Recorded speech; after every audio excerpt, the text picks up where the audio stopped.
BP Australia, Carlton and United Breweries, Telecom Australia, McDonald's, Nike and Foodland.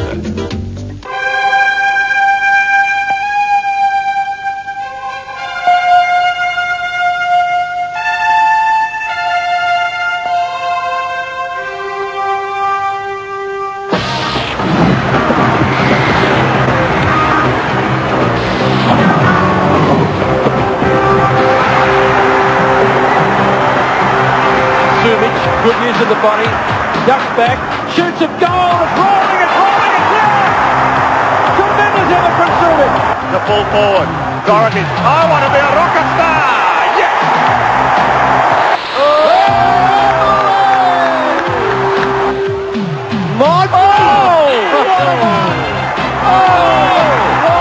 One out contest, hold from behind, what a mark!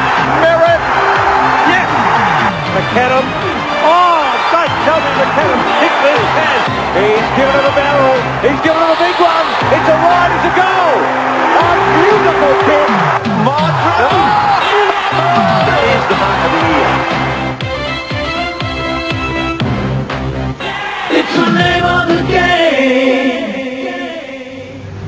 A full forward battle that promises much and a game that promises much. It's Roger Merritt up against Tony Modra this afternoon. It's the Brisbane Bears at home to the Adelaide Crows. Of course, the Bears coming off the bye. Their record up here at the Gabba has been quite outstanding. Just the one loss in 4 games, and that by a solitary point against Geelong. We saw that game, and it was terrific. Adelaide arrived with a record of 4-4, but bear in mind, they won their first 3 games. So their record in the past few weeks has been a tad patchy. But the record overall certainly favours the Adelaide Crows against the Brisbane Bears. 3-0, as you can see. But then again, we've got to say, Gerard Healy, that records are made to be broken. What about these two sides? Well, I think it's going to be a tough contract for the Crows to win this one, Dennis. The Bears are pumped up. They've got plenty of youth in their side, and these home ground conditions for the Bears up at the Gather, I think they're going to be a tough team to beat.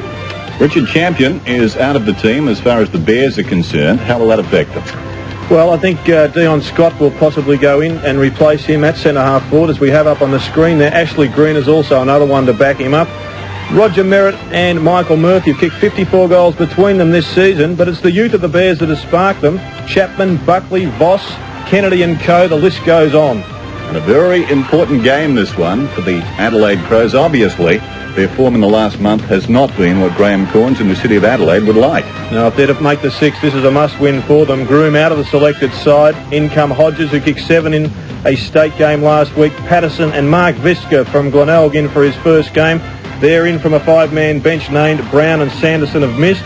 But the man of the moment, of course, is Modra. He's kicked 52 goals this season, and Nathan Chapman is his likely opponent. And speaking of teams, our team today is Sandy Roberts, Bill McDonald, and Maxie Stevens, and we'll be back with all of the action right after this.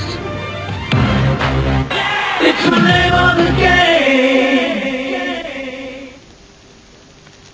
Very nervous. Live audience, yeah, but the cameras... Does he look right? I'll get one of the girls to fix your hair, eh? Will he say the right thing? Well, look, I don't have to like it. A country practice, Monday on 7. Meet Joseph the Collie with an ear for classical music. Legend R.M. Williams shows you his farm with a cheeky boss. And the school where animals are part of the classes. Talk to the animals, 6:30 tonight on 7. We're back at the Gabba. Nice day, bit of cloud about. Big crowd is building, and the Brisbane Bears run onto the Gabba.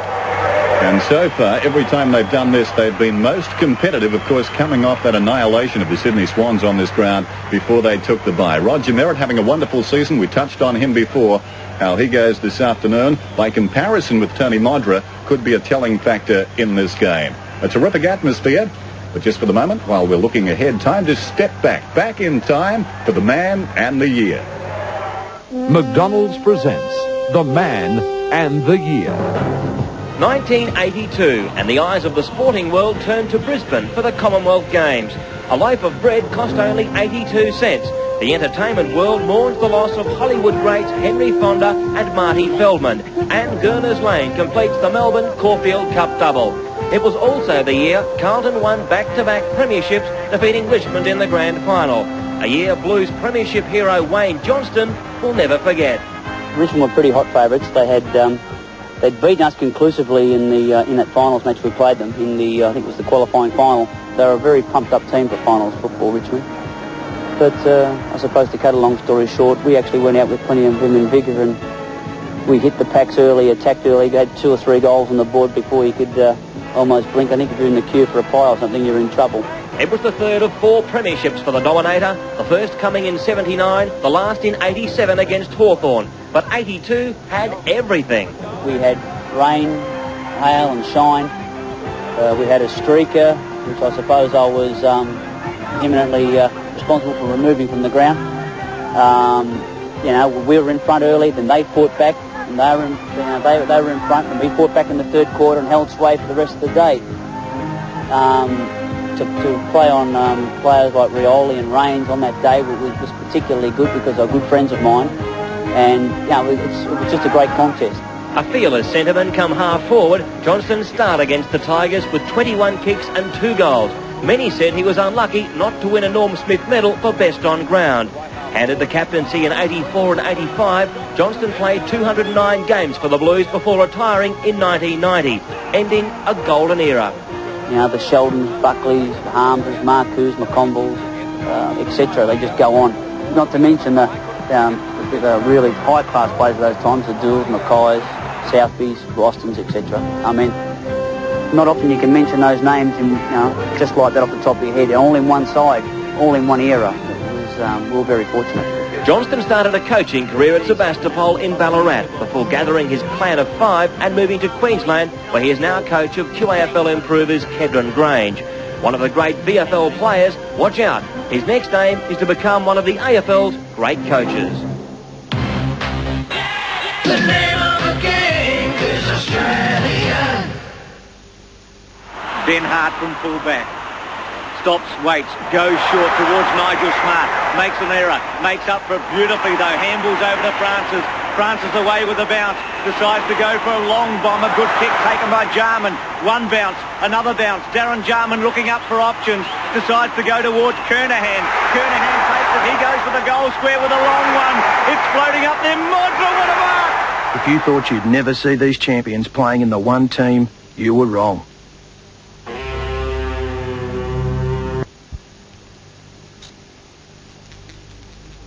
Hey, Bill McDonald is down on the boundary. Brisbane Bears against the Adelaide Crows. Bill, good afternoon. Good afternoon, Dennis. Another magnificent sunny afternoon up here at the Gabba in Queensland, and it's quite warm, actually. Not much breeze to cool it down this afternoon. It's only gusting up to about 10 kilometres an hour, and it's going across the ground. It's a 2-goal advantage, we think, to that scoring end, which is the goal, the scoreboard end. The ground is in excellent condition. It's a nice, fine day up here. There's a few clouds around, but most of them have gone for the moment. Expected maximum 22. We've reached that at the moment. Humidity quite manageable at 60%. The Mitsubishi Motors ground report, and Max Stevens now joins Bill down there. How about some selections, fellas? Well, I'm going to go for barely hear you, Dennis.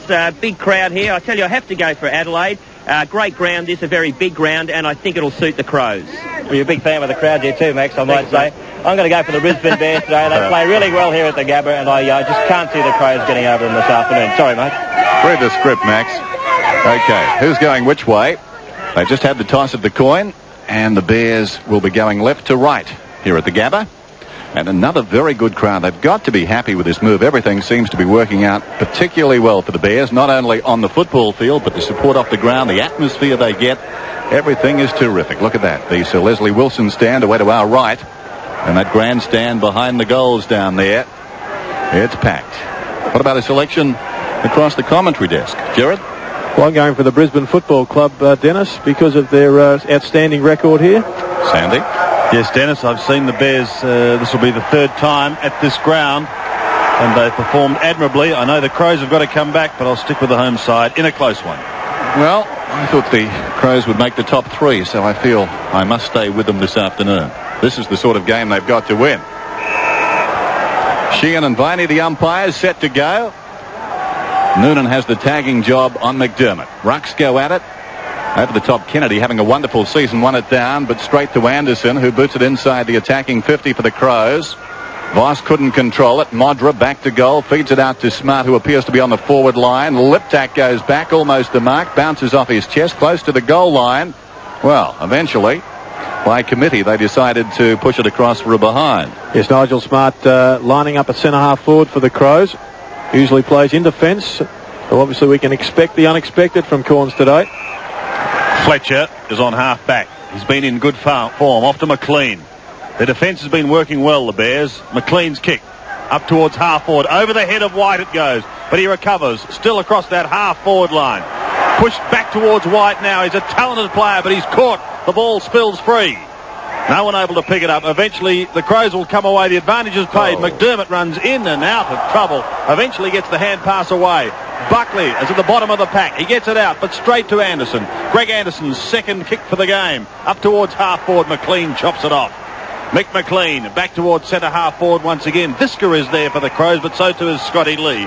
And it's Lee who takes the mark across half-back. Good luck to Mark Visca. Playing his first game, but that's a poor kick from Lee. Straight to Dion Scott. And Scott will have a shot directly in front, but he's going to be kicking from 60 metres.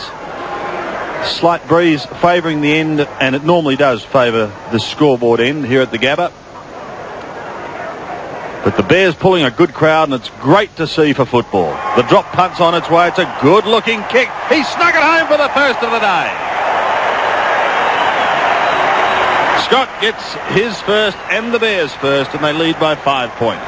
Yes, a great start to Dion Scott, a player recruited from the Sydney Swans, who a big history of injury there. Had a reconstructed knee and in fact broke his neck in the surf at Bondi Beach. But he's come back, has been an excellent player for the Brisbane Football Club.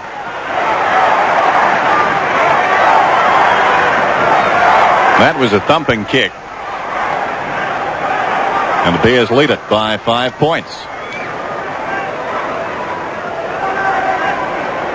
Two players of great promise.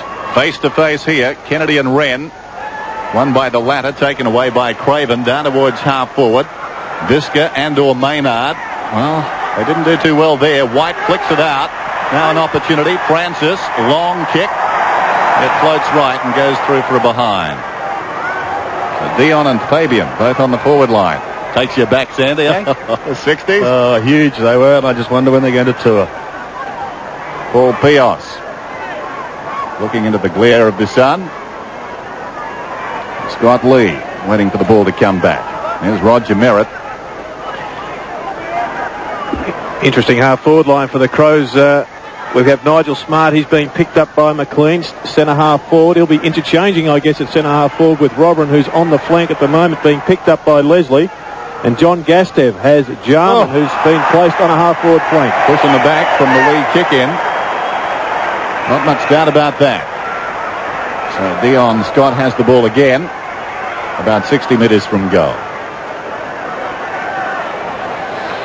Let's see what he can do this time.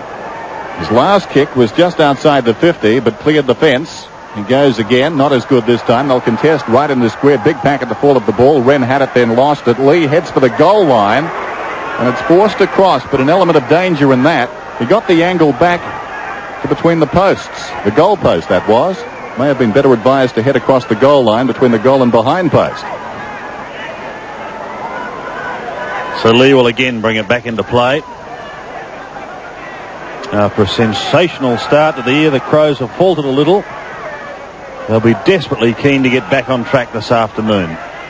From the throw-in, could be a high tackle. And again, the Bears have the opportunity of going deep into their forward zone. Craven, one of the smallest players on the ground. Centering kick towards half-forward. No one able to take it. Anderson applies a good tackle. The ball spills free. Hart almost was holding on. Ashcroft at the bottom of the pack tries to rip the football away, but he's taken the ground. He's at the bottom there somewhere. Speaking of Danny Craven, he has the responsibility of keeping Tony McGuinness in check, one of the hardest jobs in football. And good to see Walls paying McDermott the respect he deserves, with Danny Noonan following him. Ball up once again. White flicks it wide. The umpire goes to ground. Craven picks it up. He's caught. Gang tackle, but he escapes somehow.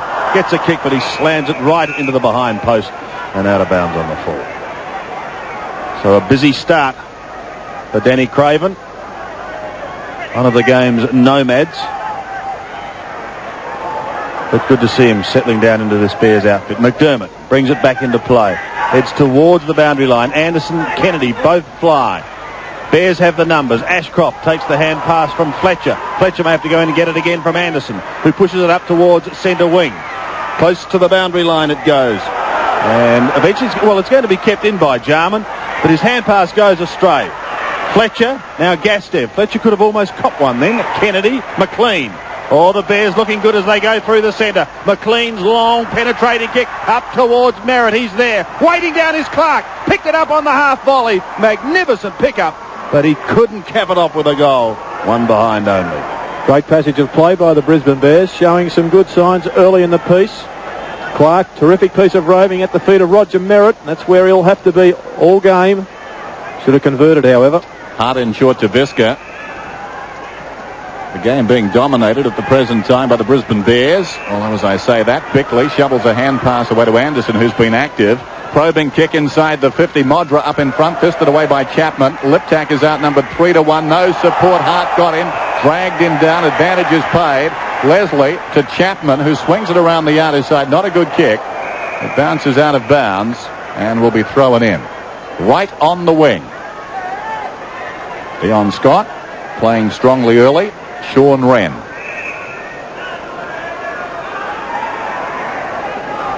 Kennedy doing the ruck work. Hooked behind. Clark had it, then lost it. Tregenza's hand pass goes about 15 metres. Sliding in there, McGuinness brilliantly done. The hand pass not effective. Taken by Noonan. Dragged to the ground.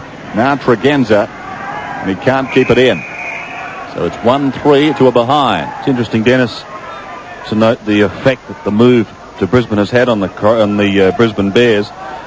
After 4 home games last year, they had a crowd aggregate of just under 22,000. So far this year, just over 44,000. Never stop. Throw in on the outer side. With the Bears, 1 goal coming from Dion Scott on a long kick. The Crows still looking for their first. They've got Hodges down in the forward line. They've got Smart, and they've also got Modra down towards half forward. Clean bowled was Leslie. He's got backup support, however, through Hart, who goes across to Clark. Clark's kick goes to the half back line. They've got the numbers. Kennedy does well for a big man. He shows great versatility. A high kick in towards the centre. Big pack of players. Wren trying to do the work from behind. Almost succeeded. Kicked up towards half forward by Lee. Through the arms of Robin it went. Ball comes to ground. Gastev decides to leave it for his teammate.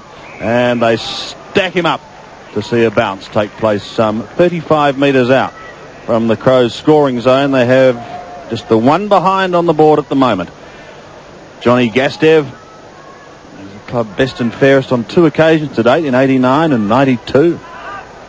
Kennedy looking to win the tap out. No one able to get it clear. And eventually the umpire comes in. Umpires Brian Sheehan and Michael Viney. They're in charge of proceedings today. This will be Michael Viney to effect the bounce. Still in the Crows' attacking zone. Nigel Smart does the ruck work and in fact wins it. Or Tregenza had a chance. Second attempt, he picked it up, get a short kick. Hodges will have a shot now. 35 metres out.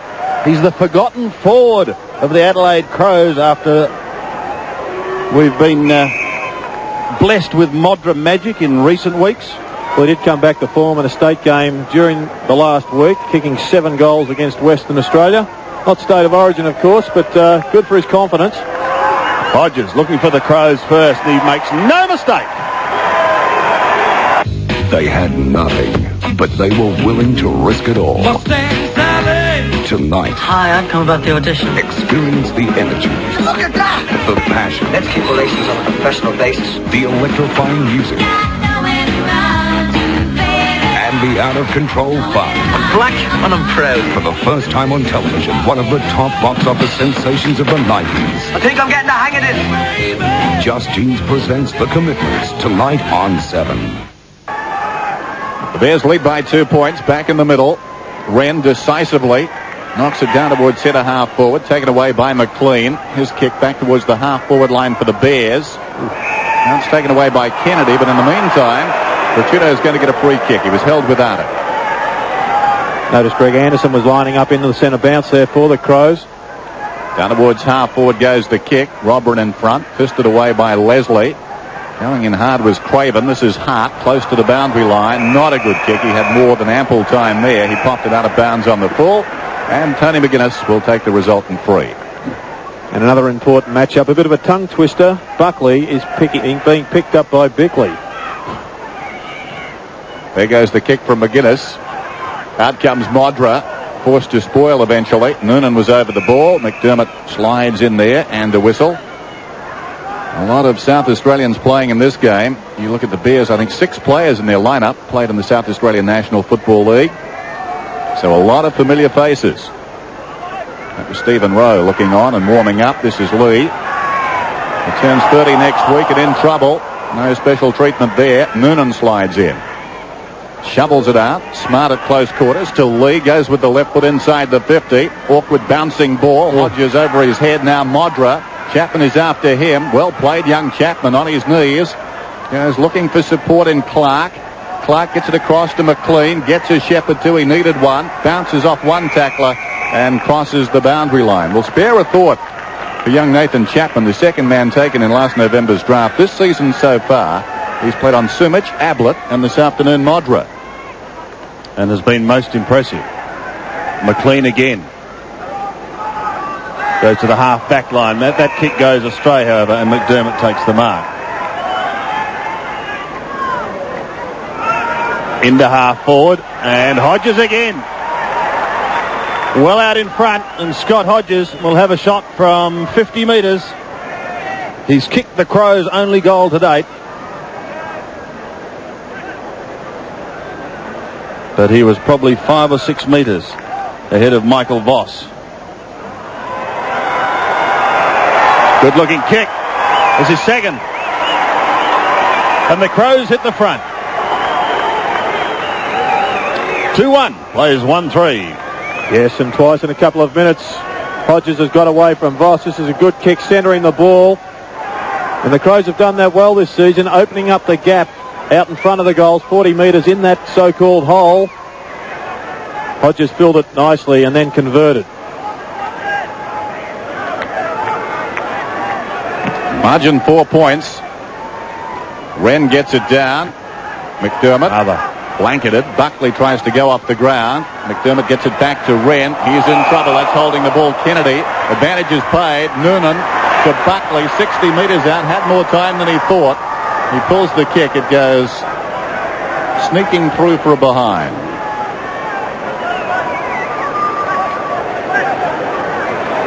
Ben Hart talking about promising young players deep in defence. Here's another one. Champion Teal Cupper. Into Mines. It's just struggling to come up with an option. The Bears implementing the zone defence where players are given an area of the ground to cover, not a man. McGuinness gets it away. There's Tregenza. Across his body, the hurried kick into open space. Liptak comes to meet it. Awkward bounce. It runs away from he and Hart and goes out of bounds on the outer side. Sean Hart, the Brisbane Bears. Ben for the Crows. Sean Hart coming back into the side. He was a late withdrawal against Sydney. But it's good to see him back once again as Clark tries to disappear. It's going to be a free kick. It's going to go to Tony McGuinness. Certainly one of the Crows' most important players. Jarman giving him some advice downfield. And he elects to go towards half forward. Modra is there. Robin is there, and it's the latter who takes it. It appears to be a bit of a push out there from the big fly from Modra. Got rid of a couple of players. Robin's drop punt is long. Into the square it goes. Leslie is there. Hodges is there. And it goes off the top of the pack for one behind. Well, that time it was Modra on the lead, so obviously they're going to interchange the leading responsibilities between Hodges and Modra. I'm not certain if it's a long-term plan, but Graham Corns seems dead set keen on playing both of these players in the one side. No reason it can't work. They just have to get a decent chemistry between the two players. Leslie and Gastev, and now Fletcher. Should be a good matchup, Fletcher and Lee. Lee, an unheralded player from the Crows, but boy, is he a good performer. McLean on centre wing. Drifts it into the centre. Watch out, Kennedy. Back to McLean. Runs through the wing. Wants someone up forward. Preferably Merritt. Couldn't take it. And a tackle too high is going to see Visca take the free kick from half-back. His kick drops short, straight onto the arms of Kennedy. Gives a little ground. Off to Buckley, 70 metres out. Slams it in towards full forward again. This time the mark's taken, and it's Darryl White.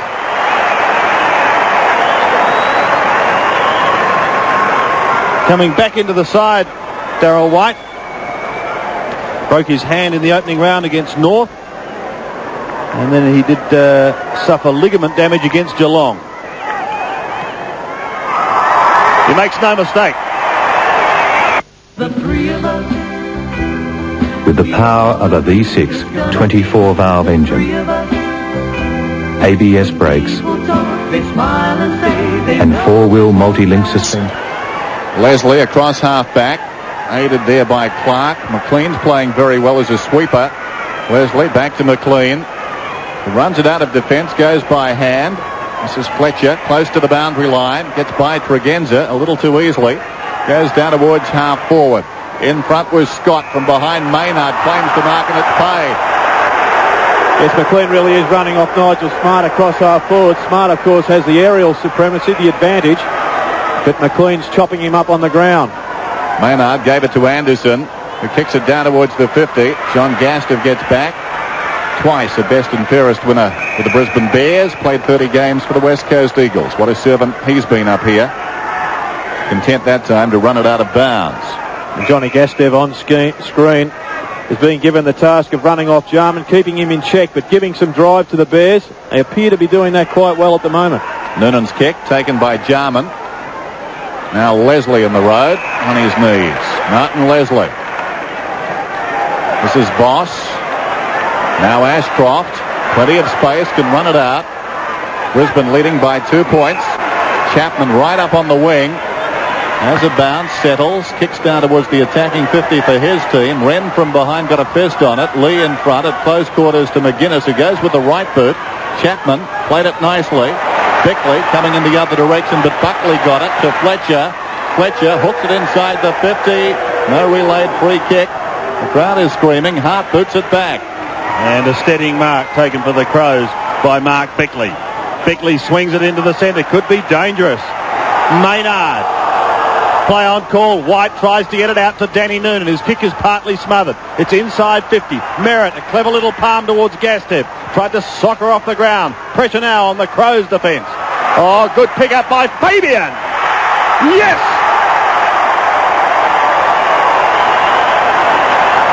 What a goal to Fabian Francis.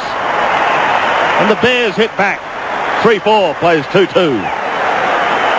Yes, the Bears just lifted the pressure in that last couple of minutes. Running the ball from defence. There we see a half-back flank of Gastev being involved. Hart couldn't handle it. Exquisite skills there from Fabian Francis, who slotted a magnificent goal. And that'll appear on Sports World next Sunday. Oh. The cross-promotion. Back in the middle. Great goal to Francis. Wren tried to tap it down to Anderson, but taken by Bickley. The Crows go down towards the Liptack at half forward. Hart is there. Robrin also. The ball spills free. Now McGuinness gets caught, but does get the hand pass away. Gastev. Tregenza soccers off the ground, and he takes it down to the Crows' 50-metre line, where a throw-in will take place in front of the Brisbane Bears brand spanking new social club, and it's a credit to them. A magnificent complex. Anderson again. But Leslie chopping it off. Quickly gets it away to Voss. To the half-back line. Buckley and Bickley. Talent here. Look at this talent of this man. Buckley. Couple of bounces across centre wing. Now 3. Now 4. What's he got up forward? Centering flat punt kick is almost good to Francis, who should have held the mark. He didn't. McGuinness had it, but then he lost it. Fletcher goes through, gets caught, gets the hand pass away. Francis almost throws it out. A little tap down to Craven. Craven a high kick, but Wren has the height advantage. But it's stolen by White. White magnificently. In fact, it's Scott. Dion Scott just plucked it out of his hands. And there it is in replay. It did look as if Wren had the purchase on it, but had the height, didn't he? Scott just plucked it, as you said, Sandy. He had everything. Scott came from nowhere, made something out of nothing. And the Bears are just starting to look fairly good at the moment. Scott kicked the first goal. 20 metres out. He's kicked his second. At McDonald's, it's value that goes up while prices go down. With McDonald's Extra Value meals, all just $3.95. That's extra value. This Big Mac, medium fries and medium Coke is always good value.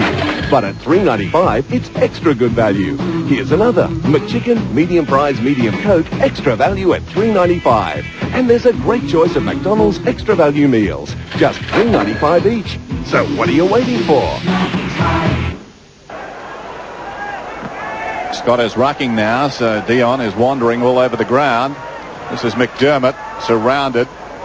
Fletcher over the ball. There's Dion again. Tries to get it out. Anderson against the flow. Inside the 50. Oh, courageous mark. We've seen two beauties. Scott at one end, Hart at the other, going back with the flight of the ball, not knowing what was coming. This is a committed football side, the Brisbane Bears, and Adelaide in early trouble around the outer side. Ashcroft towards half-court. They've got to match the endeavour now, Adelaide. This is Murphy, a former Crow, back towards the kickoff line. Merritt must get a free. Oh dear. He was held on to. Gassed it towards the boundary line. It's out of bounds, and they're a good footy crowd up here because they boo, jeer, and shout very, very well. Was there a free kick there, Gerard? Well, there certainly appeared to be. A bit of holding there from Paul Patterson. Roger certainly let everyone know it was there, and he got the support from the crowd, not from the umpire. From the throw-in, it spills away from McGuinness and over the line once again for another throw-in. I think the most significant factor in the change for the Bears has been their ability to run the ball from defence, and instead of just blasting away and creating turnovers, maintaining possession with better foot skills. They lead by 14 points. Anderson gets the hand pass away down towards Jarman. Buckley went right over the top of him. Francis was there also. Hurried kick down towards centre wing. Kennedy steals it. Big man does well. They've got the numbers. But Jarman intercepts. Oh, now the Crows can start to run. Liptak across to Tregenza. Tregenza inside 50. It's a good-looking kick. Going to be chopped off once again, however. Chapman goes for a defensive hand pass. All Crows players there. Voss and McLean now intercept, but straight to Robran. Robran, which way will he go? Back to Nigel Smart. The former defender kicks goalwards, but he's off target. And through for no score. Out of bounds on the pool. Yes, Nigel Smart. Crows certainly having to work hard in their forward attacks. Good pressure from the Brisbane Bears is creating a few errors. In particular, players of the calibre of Tony McGuinness even having some skill errors, which just reflects the pressure out in the ground. Long kick from Leslie towards the outer side. McDermott. There's Hart. And Hart's going to get a free kick taken high. He's at half-back. Little chip pass out wide. He's playing well, as is this man, Ashcroft. Over the top comes the hand pass. Fletcher sold into trouble. Hacked out of mid-air there by Kennedy. Down towards centre half forward. Beckley on his knees. Surrounded. Tries to paddle it out. Murphy's hand pass intercepted by Anderson. Maynard now to Jarman. Forward of the centre circle. Leslie again in the row. Good play from Leslie, cutting across, dropping into that hole that we were talking about not so long ago. Now the Bears can really move it down this grandstand side. Three of them unchecked. Gaster chips in short. Fletcher. Kennedy runs outside him. Fletcher goes it alone. 60 metres from goal. Sets it up for Merritt down there. Merritt surrounded. It mattered not. Had to punch from behind, didn't, and will pay the price. But this is great play from Fletcher. Many players try to just blaze away from that 50-metre zone. It's a poor percentage. It comes off occasionally, but this is far greater football, far better, more effective football, putting it out in front of the big fellow Merritt, who was up to the task and took a wonderful mark. Directly in front, Roger Merritt. It sneaks in. It's sale time at Foodland and the savings are kicking on. Like continental pasta and sauce, 99 cents. Weston's family assorted biscuits dropped to just $1.69. 2-litre Pepsi, 7-Up and Mirinda just $1.49. Buttercup Country Split a winner at just 89 cents. Parsnips, turnips and Swedes just $1.99 a kilo. And score lamb 4-quarter chops, $1.99 a kilo. Foodland, the mighty South Aussies, yeah. Roger Merritt has kicked his 38th goal for the season. 5-4, plays 2-2. The Bears in control at the moment, but it's Wren who wins the tap down to Anderson out of the centre. He spirals a punt kick down towards Hodges territory. Can't take it. Hart is there. Smart is there. So too McLean and McGuinness. McGuinness does well. Steps in towards goal, but it must have been either touched. I think it was touched and through for one behind. Yes, McGuinness started that bounce out of the centre, changing on the ball with Liptak. And their players are going all the way with them. Craven with McGuinness and Sean Hart with Liptak. The Crows wanting a couple of late goals here in this quarter. Buckley from the back pocket. He's got Noonan hugging the boundary line. You're off, Danny. So he goes underground. Bickley taken high. I think the umpire's a bit harsh on this play-on decision. A player can't even blink these days and he calls play-on. Noonan didn't run off his mark. He feigned a kick. Certainly that, in my day, was never play-on. McLean, a good spoil. Voss from half-back, a little chip that was perhaps a little too small. Put enormous pressure on Ashcroft, and he's lost it.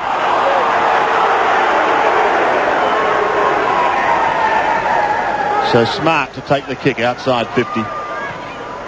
Goes short. Modra. Once again, good play from the Crows, opening up a hole for Modra to lead into. Smart did well. Didn't blaze away, just waited for the opportunity and delivered it well. Has kicked 52 goals for the season. The first Crow to pass the half century. Looking for his first today.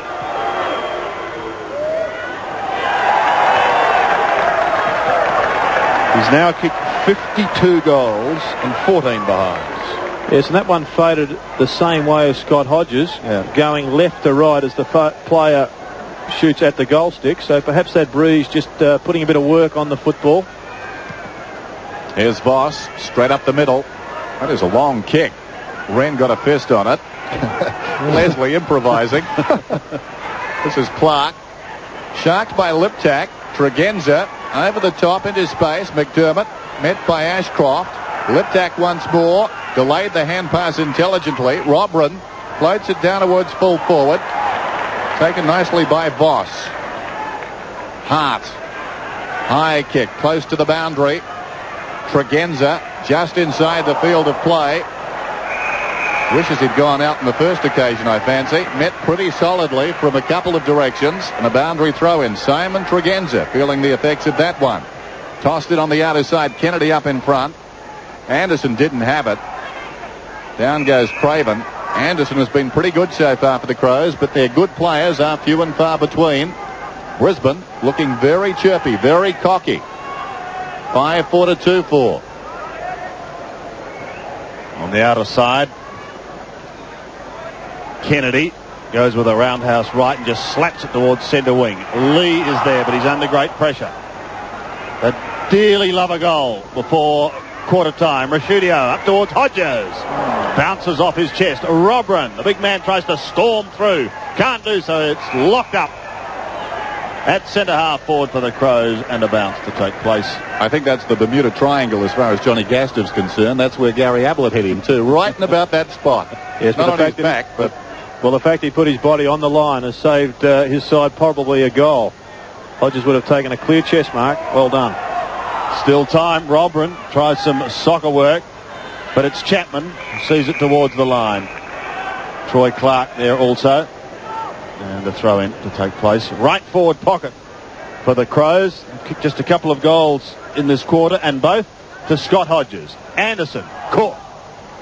Short kick. Hart was there, and again with Clark and with Jarman over the line, and another throw in the right forward pocket for the Crows. Tony McGuinness will be looking for a big day in front of this good crowd. Good to see Queensland people giving good support to the Bears. Fletcher will run out of defence. Up to half forward. Buckley's saying, this is where I want it. He's ignored. Here comes Merritt. Murphy waiting at the back. So too Rashudio. And Rashudio's kick up towards the half back line. Now they've got a chance to clear. through Rodney Maynard.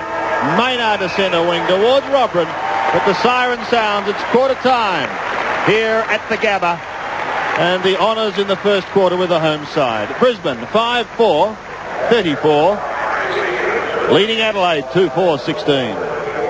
Definitely gives you a big thrill when you run out in the ground with your company. I was born in Wagga in New South Wales. We've got to make sure that we beat New South Wales. Of course we can win.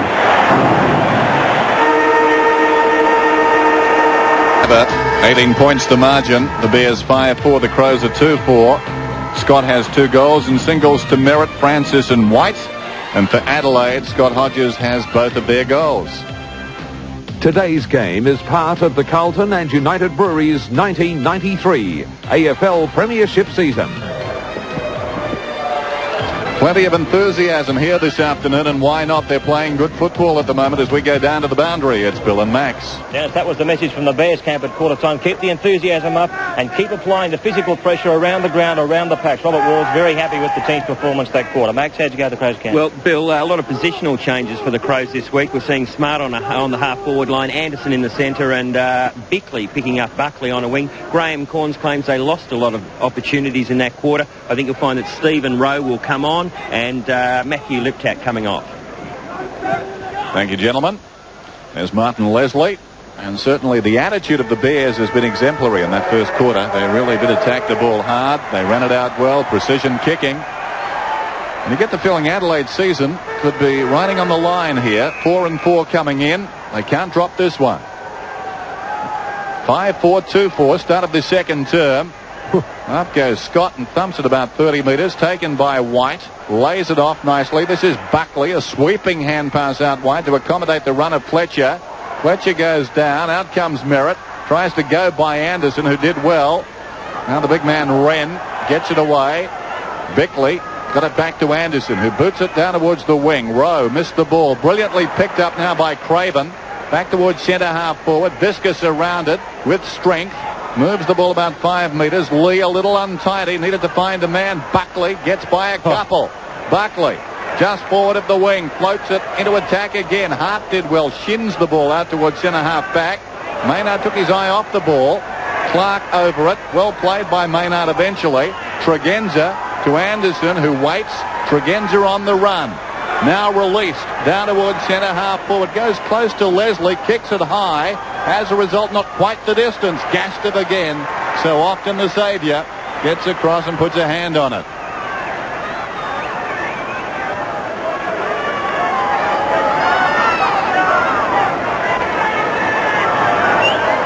Pressure on the Crows.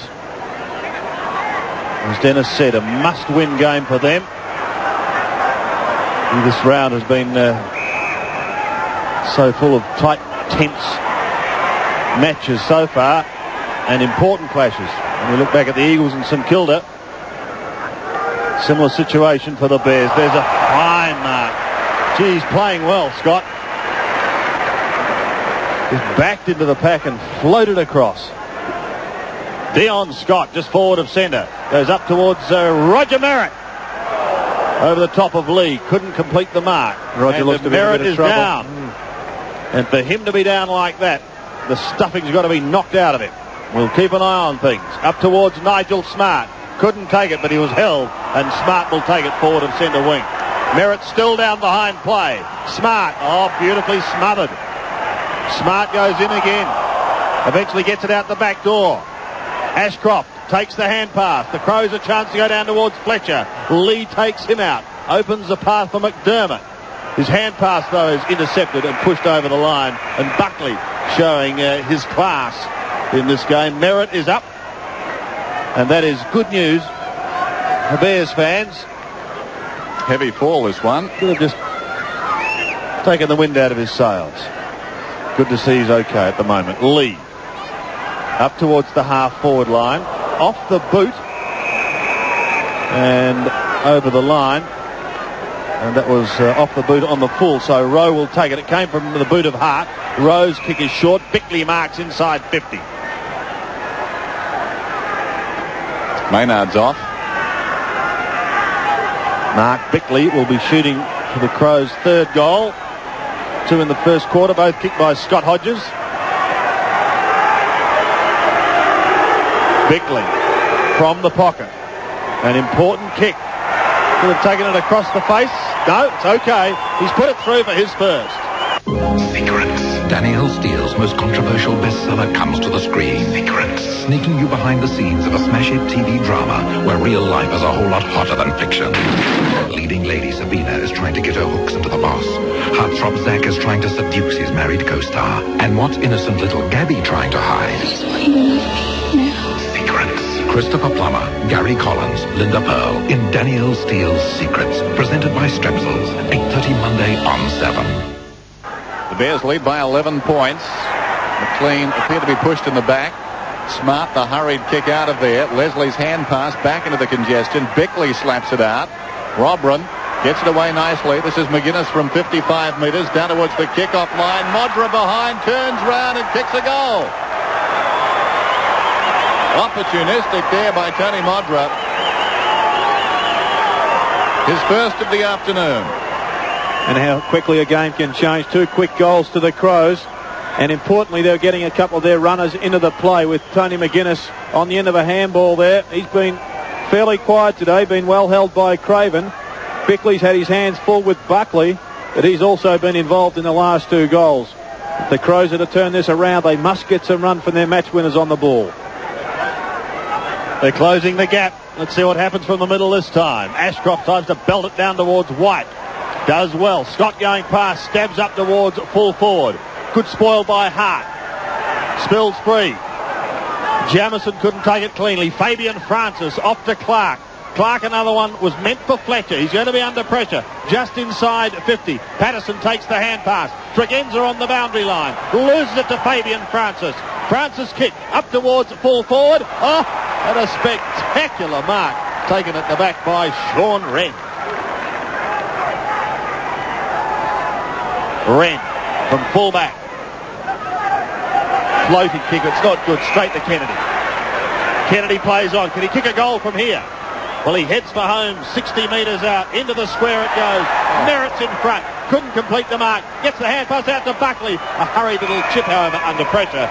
And he puts it out of bounds on the full. Yes, well, Roger Merritt did everything but marked that one. He almost had it. Would have been a good piece of play for the Bears. And once again, the pressure of Bickley on Buckley saved them a goal. Gastev and Jarman are set to duel. Smart, McLean.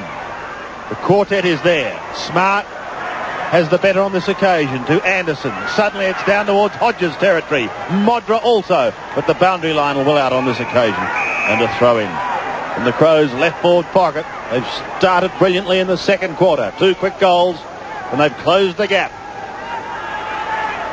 Just 5 points the margin.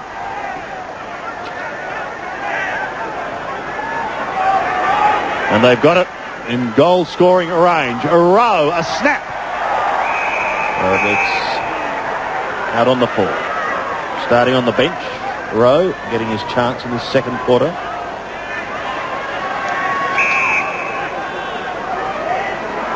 Rodney Jamison has replaced Maynard. He's come onto the dangerous Dion Scott. Boss out of defence around the outer side. There's the dangerous Dion Scott flying. Down goes Fletcher and we'll have a bounce as if on cue. Just looking at this crowd, it's almost chock-a-block here at the Gabba. A terrific crowd in full voice.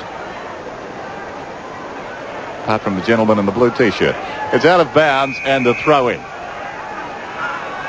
5-4 to 4-5. So the Crows starting to work in this second term, and they need to. Brisbane clearly superior in the first quarter. Kennedy in front, having a marvellous season, right up there in a number of media awards. He's got the free on the outer side. He plays on. He's very prominent in the Channel 7 Footballer of the Year award. On the outer side, Craven tackled by McDermott. McGuinness goes after it. The boundary line is too close, and it will be thrown in.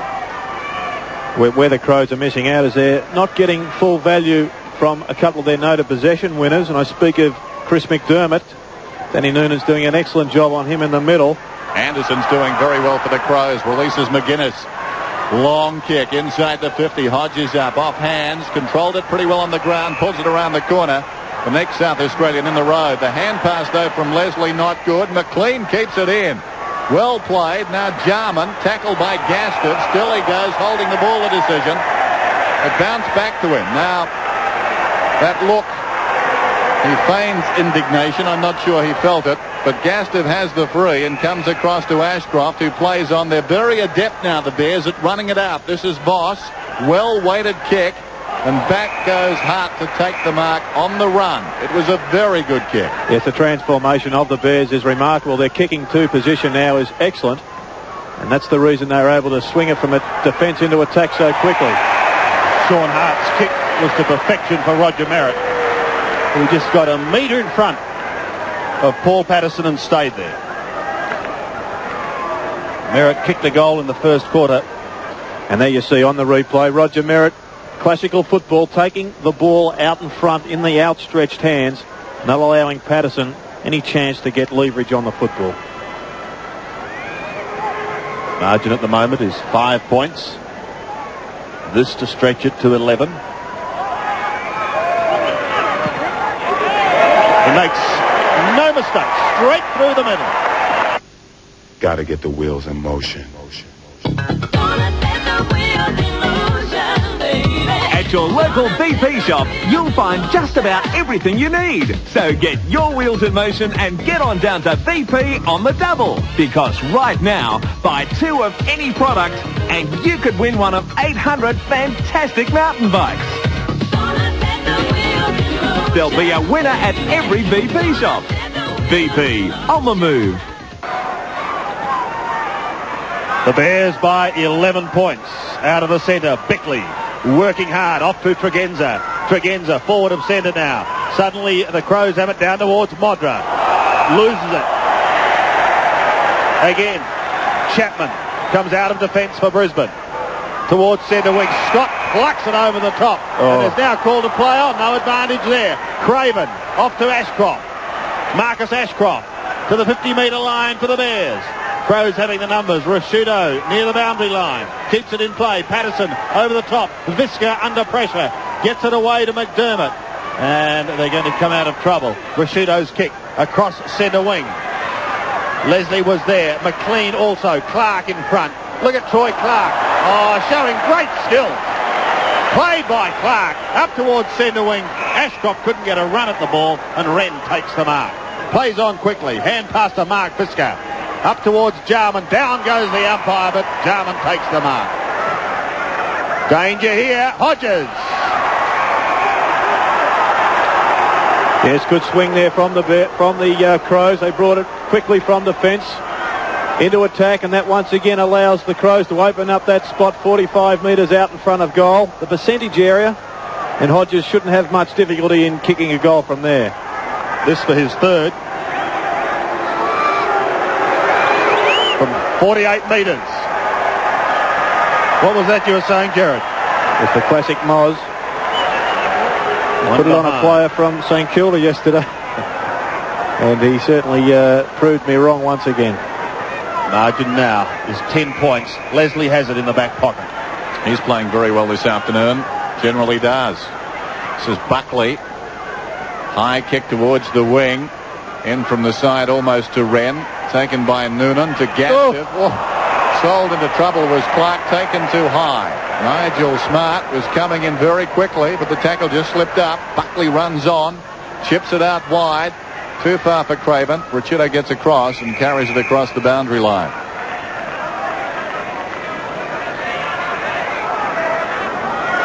Ten scoring shots apiece at the present time. A very interesting game at the moment. And this, I think, will go down to the wire because so much is at stake for both sides. At the start of the game, everybody was talking about the need for the Crows to win for their finals chances. Well, I'm sure the Brisbane Bears consider themselves still a chance for the running in September. Exciting young football team, the Bears. As Wren slaps it out wide, we've got a whistle and a free kick to the Crows. It will be taken by McDermott, I think. There's McGuinness. In fact, Visca is getting a free. Well, I'm not sure what that was all about, but Visca has the ball up from the back pocket.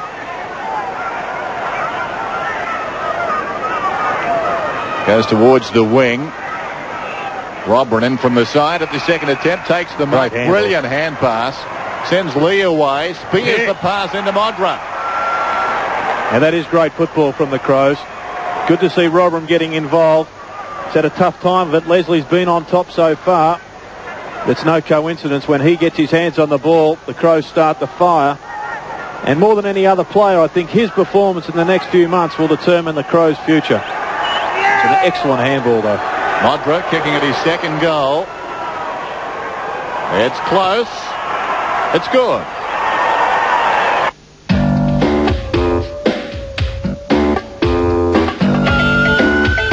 From now until the end of the financial year, your Mitsubishi dealer will offer great savings on the entire range of Mitsubishi Express vans, Tritons, Star Wagons and Pajeros. So if you really want to save on Express vans, Tritons, Star Wagons or Pajeros, we'll give you a few days to think about it. Back in the middle once again. A big knock is won by Scott, but it's taken by Lee, and he sends the Crows down to the half-forward line. Gastiv spoils that in front of Clark, but it goes to Tregenza. He's caught, loses the football. Jarman picks it up, snaps round with a left foot, but only as far as Michael Voss. And he takes a timely mark at half-back. Kicks wide to the flank. Fletcher, McDermott. Fletcher ridden into the ground. Illegally so, says the umpire. Chris McDermott can't believe it. Fletcher has it. This goes short. Chapman across the centre. Nice looking kick up towards Dion Scott. Taking the crumbs is McGuinness. A bounce across centre wing. Back in towards Modra. She got up a mile. Jarman. Snap is wide. And Voss sees it over the line. Could Modra fly? And there it is on screen. Tried to outdo his one at Football Park 2 weeks ago. If he had have held it, it would have been competitive. Oh, more than. Would have been competitive. He set a pretty good standard, hasn't he? Oh, golly. Getting back to the football, there has been a change made by Robert Walls. Danny Noonan has come off McDermott and gone on to the dangerous Anderson. As Sandy has said, has been playing well, Anderson. Craven boots it around the outer side. Jamison floats one back towards the wing. Ashcroft did the discipline thing, punched it forward. Jarman getting busier now. Pulls it back to about 30 metres out from goal. Modra missed it, taken by Leslie. Away to Voss, a player of great promise. He's met very solidly. Now Jarman on the outer side. Voss is still down and hurt. His man, as a result, got the ball. That's Rowe, but gave it back to Jarman with an untidy hand pass and then tried to mug Danny Noonan. And Noonan's getting a free kick. There's Voss. Some trouble, I think. The youngest player on the ground. And he's on the ground at the moment, on his knees. Don't like to see that. On the outer side, White, the big leap, ran in front. Ricciuto gets the hand pass away to Bickley. Jamison has it. Probing kick once more. Runs free behind Leslie. He's faster than he looks. Towards the boundary line he goes, but doesn't get it out. Modra gets it back. Robran across his body, misses to the near side. Perhaps could have done better. There's Voss. Gamely back into the contest, but he's not feeling too well. 6-4 plays 5-7. Only 3 points in it. Well, he's up. That's good to see. To Gastev. Careful. Back to Voss. Tregenza might get you. He has. Oh. Had to be holding the ball. Well, Jarman and Tregenza cannot believe it. And look at Jarman. And rightly so, would you say, Jerry? Well, it was a touchy one because Tregenza actually had his hands on the football also. There, he's lost possession there. You'd have to say that was being in control. Yeah, that had to be a decision for the Crows. Play goes on towards Noonan, Anderson and Ashcroft. Also Craven. Back to Fletcher. Oh, look out, McLean. Just tending to overdo the handball in defence at the present time, the Bears. And down goes the umpire again. Down again, and he could be in trouble. Rose kicking towards the pocket and over the line. And that was Brian Sheehan. He's got a corky too, the I think he's gone. Perhaps Max will give us an injury report from the boundary line. It looked like McGuinness that ran into him. Definitely a Crow that ran into him. Didn't like that previous decision, obviously. Gastev. and eventually shoveling it over the line for one behind. The umpire is up. He's not 100%. And getting absolutely no sympathy. Where's the trainer and the ice pack? The magic spray usually is applied at times of need. Players with corkies. He's gone. You're looking for the emergency, I'm sure. Chapman straight down the middle. Good kick to Clark. Called to play on. In fact, it must be a little slippery. Fletcher dropped what he should have taken because Tregenza, who threw it out then. Well, that was a crow throw for sure. Absolutely, but the umpire had his vision retarded, Michael Viney, and there it was, the classic crow throw, that one. Just saw Jarman over talking with the umpire, who could be receiving some treatment now. White. Hand pass over the top for Clark. Runs through the centre. Great penetrating kick to Merritt.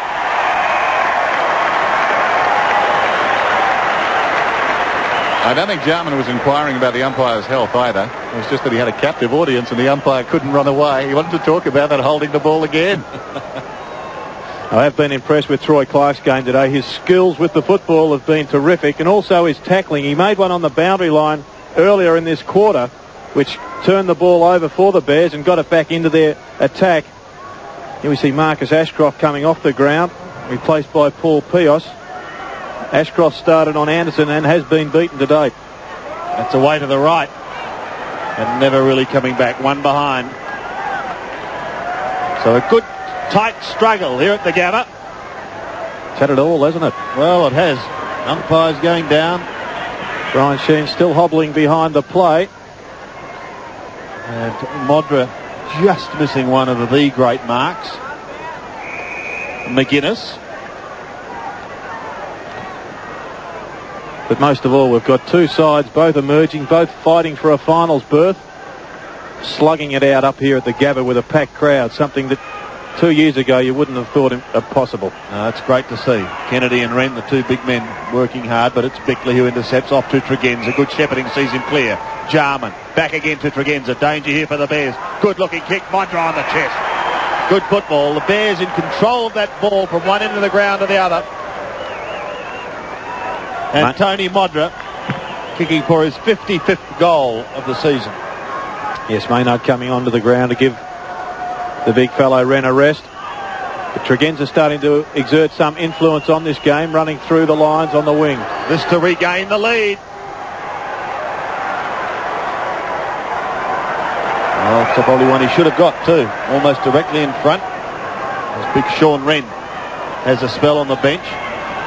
One thing the Bears have been doing well is getting the ball away from their kick-ins. They group up at centre-half forward and then decide which way they're going to go. Crows using up zone defence. Kennedy punches on. This is Bickley. A pretty good term. Anderson a pretty good half. Back to Bickley. Jamison. Now Maynard back on the ground. Goes in short. McDermott. Not one of his best games so far. Goes looking for Modra. And he's marked it right on the 50. Well, it's very hard to defend that. When it comes in so quickly, players don't have the option of getting back. Yes, McDermott has picked up a couple of possessions in the last few minutes when Danny Noonan was shifted from him. And there Modra was just showing his skills in the marking area of the game. You'd have to say that if he's not the best, he's certainly very close to it in that department. Kicking at his third. Number 55 for this season. That's a lovely kick.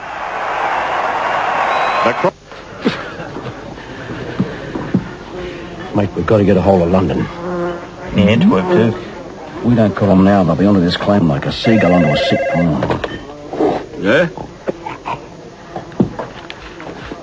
Hello? Use Telecom, mate. For local or international phones or faxes, only Telecom can connect you from any phone in Australia to anywhere in the world.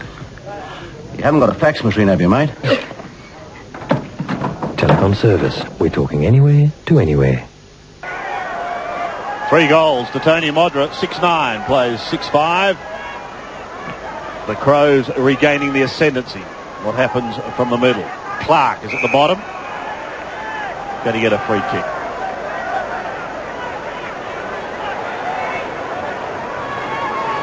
Troy Clark to send the Bears into a fairly congested forward line, so he comes very wide. Pios has just come onto the ground.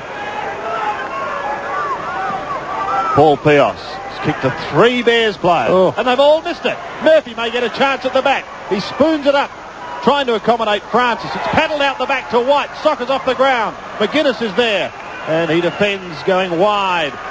Crows will get out of trouble. This is Jamison to the running Bickley. Thought about going back, but now goes long towards Nigel Smart, and he takes a good mark just outside 50. They move the ball so very quickly. Modra drops what he should have taken. Chest mark. Chapman gets the hand pass away to Voss, who's got Fletcher further down the field, and he finds him. Fletcher on half-back. Thought about McLean, then takes the kick up towards half-forward. Anderson working hard. Noonan working hard for the Bears. The high kick goes towards Leslie, who thumps from behind. Noonan again. Comes clear to McDermott. A chip in towards full forward. He wanted Hodges. It's not going to happen for him. This time the Bears' defence equal to the task. Kennedy does beautifully well for a big man. Can he go long? Down towards Merritt. Stops, drops and takes the mark. Great play there by the Bears. Big Kennedy lurking across the middle of the ground. Has a licence to roam. He's not taking the centre bounces. He's starting on the wing and then just basically becoming a extremely tall ruck rover. But his big asset is the length and accuracy of his kicking. Got it to Merritt, who led early and then used his body to effect to outposition half. McDermott's not right either. Merritt's kick is, I think. It's sale time at Foodland, and the savings are kicking on. Like continental pasta and sauce, 99 cents. Weston's family assorted biscuits dropped to just $1.69. 2-litre Pepsi, 7-Up and Mirinda just $1.49. Buttercup Country Split a winner at just 89 cents. Parsnips, turnips and Swedes just $1.99 a kilo. And Score lamb 4-quarter chops $1.99 a kilo. Foodland, the mighty south of the year. The Bears lead by 2 points. Trying to work it forward. Noonan's kick went about 5 metres. Bickley, an almighty swing at it. Bickley rakes it back in, but feeds it straight to Noonan. The 226ers combining. Down towards half forward. White paddles it inside the 50. Merritt, who's got 3, gives it to Pios. Over the top it comes. Now White. Can he control it? No, he couldn't. Not in one grab anyway. And the ball goes out of bounds in the pocket. It'll be thrown in. Well, 2 problems there with Pios' decision. Probably he should have gone for goal direct. And, of course, trying to put Darryl White into position, the handball was just too long. Tough job for Ben Hart now, playing on Roger Merritt. Body to body, that's going to be difficult for the youngster. White close to the boundary line. Buckley took it across the line. It'll be tossed in. Merritt has 3 goals so far. At the other end, Modra has 3. We talked about the full forwards earlier. Now Visca and Merritt get involved. And Roger will do the rucking. His best effort was 8 against Sydney. He kicked 7 in round 5 against Geelong. He's on his knees watching McGuinness bring it away this time. Around the other side, Leslie rarely falls over, Martin Leslie, and that certainly is one of his real virtues. The other 2 players in that contest on the ground, and Leslie was scampering after the ball. Great balance. Good carriage there from Kennedy to back in, who once again at centre bounces is starting outside the square. An interesting tactical ploy here from Walls, just trying to open up his team's position at centre half forward by putting Dion Scott into the ruck. McGuinness, a high kick down towards the half forward line. Maynard is there for the Crows. They dearly love another one. Jarman, short little pass in towards the 50-metre line. McLean, caught by Jarman, he's ridden into the ground and he's been beaten for holding the ball. Vice-like tackle from Jarman. So those talks help. And I think it was a different umpire, but Jarman will take it. These umpires are communicating very well. An important kick from 55 metres. Won't make the distance, has gone for distance, and in doing so has pulled it away to the left. One behind the result. Yes, it was a great tackle, though, from Jarman. Had a big battle with Gastev across the half-forward line for the Crows. Just not sure whether he is suited to playing on the half-forward flank for the entire game. He'll get his run up on the ball.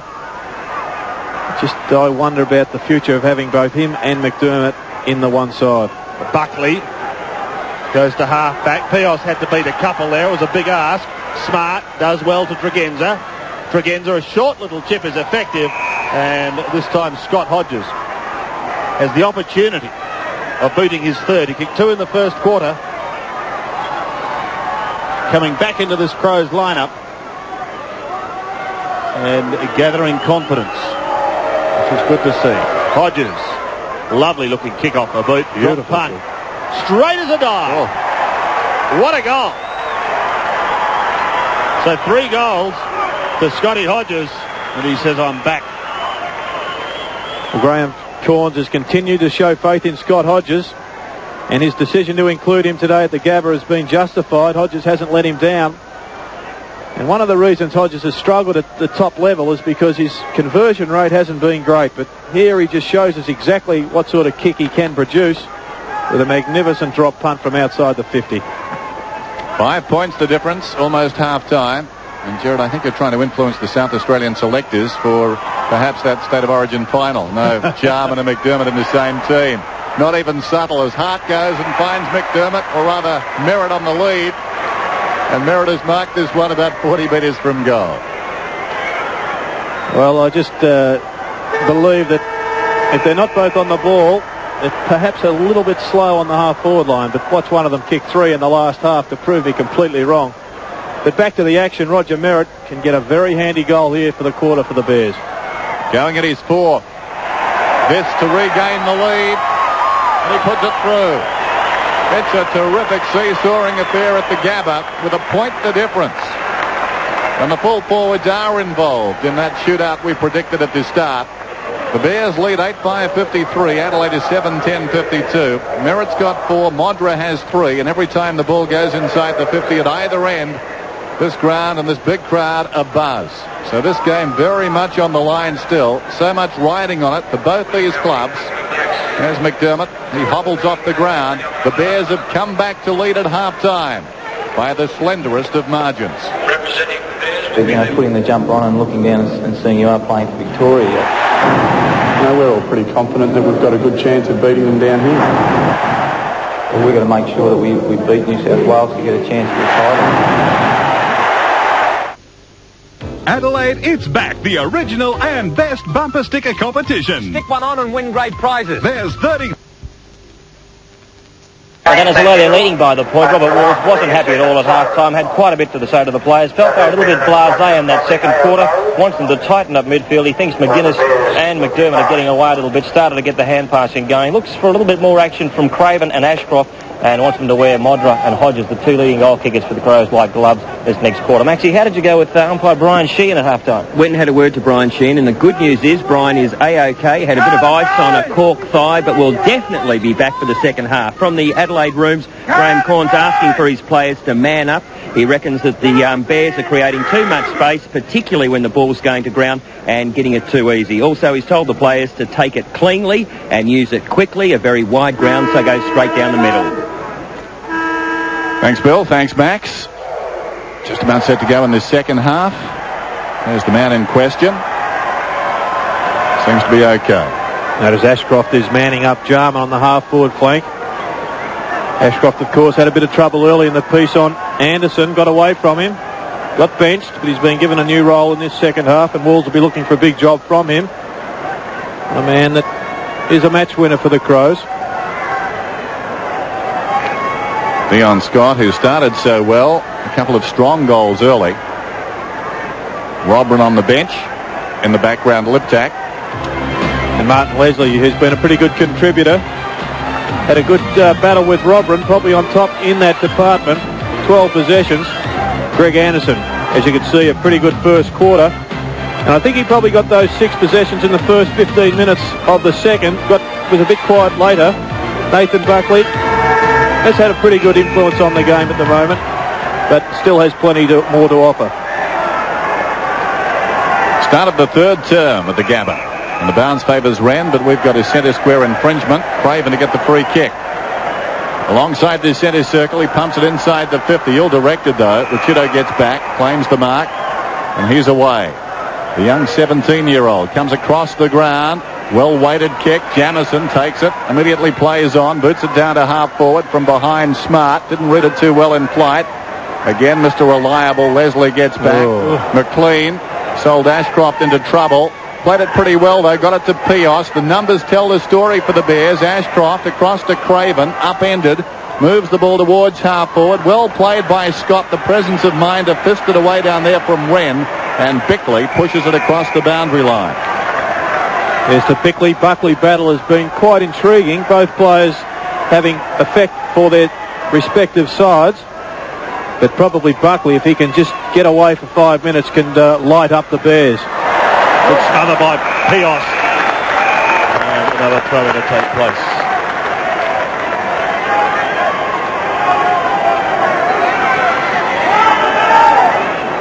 No addition to the score in this second half.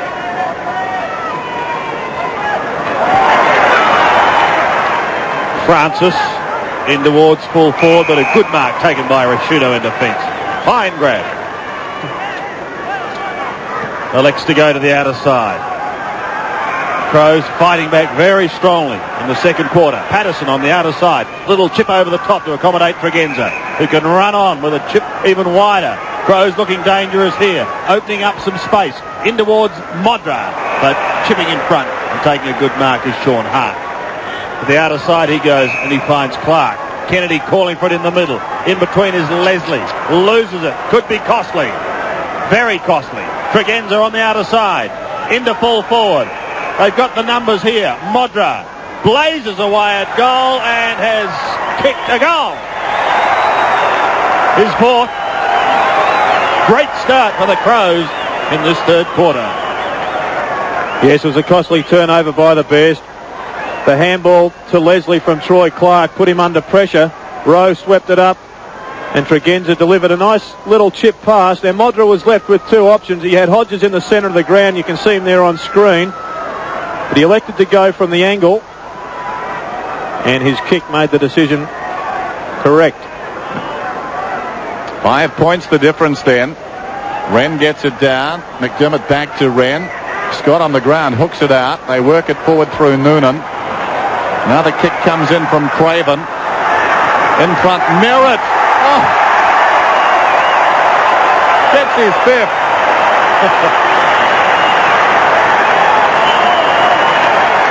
Something special there. Off the ground, the big man. Yes, well, they're calling him the king of the Gabba. Roger Merritt. Have a look at the way this one develops. The Bears just pushing the ball forward any which way they can. And there's Big Roger showing he's adept at more than one game of football.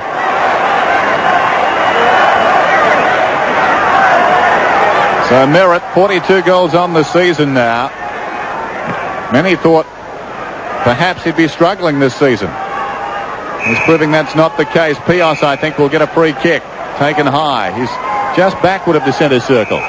John Gastev has gone on to Chris McDermott. And Noonan has reverted to going back onto Anderson. Murphy up in front. Buckley gets it across to Fletcher. Merritt! Well, Patterson, a look of resignation on his face. Merritt simply too strong, too bulky, too big.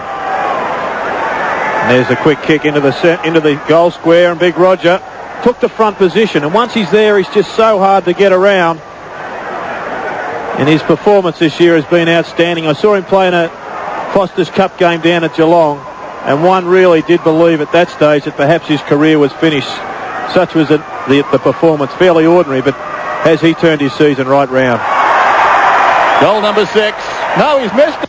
Well, again, making news, racism at AFL clashes. Tonight at 6, we talk to the AFL star, upset after being jeered by spectators at yesterday's North Melbourne Collingwood clash.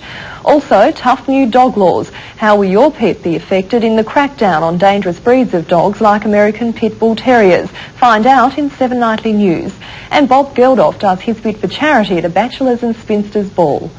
Nobody knows Adelaide like 7. Over the head of Visca, he runs into Leslie. Maynard gets a chance to run to Anderson. Go back and take a free kick. He was legged. And Anderson will go towards Modra. He'll go towards Hodges. And Modra is going to be the man to shoot for his 5th. Now, all of a sudden, Merritt has missed. Modra could capitalise. You've got a 2-goal turnaround. Yes, the Bears really have to get on top of this Modra situation. With Noonan giving away that professional free kick, they should have had Modra covered better than they did. From 48 metres, he's gone across the face. Hodges was the flyer. Leslie hammered it over the line, conceding a behind.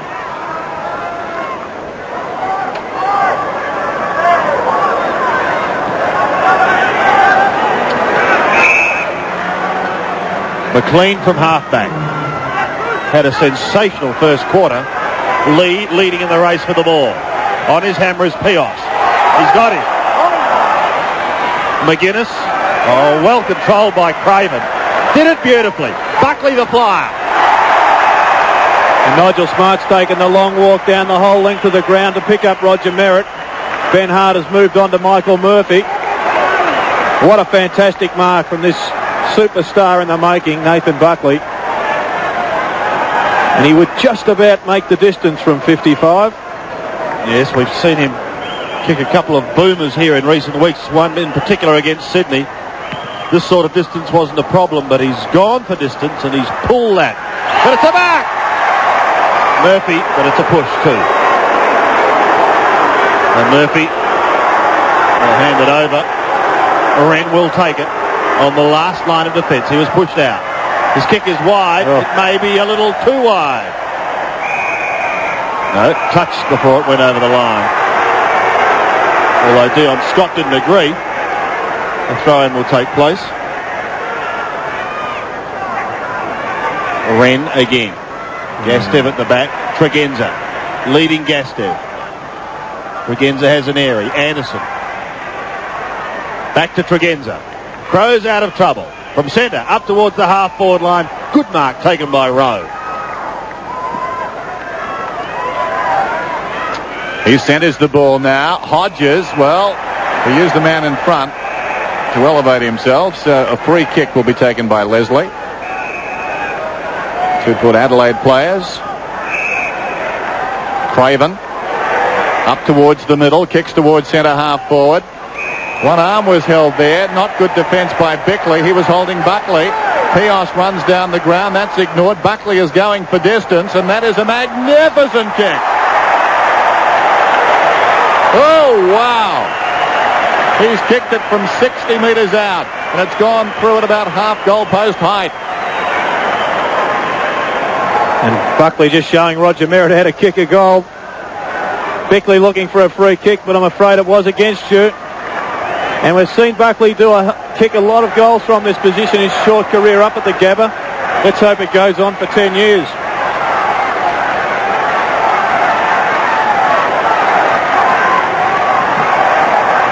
Once again, it's a point the difference. Scott from the centre. Francis tries to belt it on to man of the moment, Buckley. Flicks it down towards half-forward. Rashido going back with the football. Made a brave attempt. White intercepts wonderfully well. Off to Merritt. Couldn't quite reach the hand pass. He may get it back again. Here's the shot from Pion. And Murphy puts it through. Murphy's the man. And all of a sudden, the Bears have their 11. And their crowd has found some voice. And this is when the home ground advantage is at its strongest. There we see McLean, was it?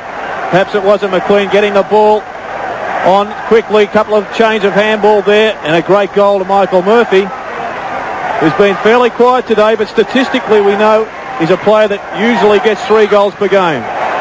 Kicked 8 against Sydney a couple of weeks ago.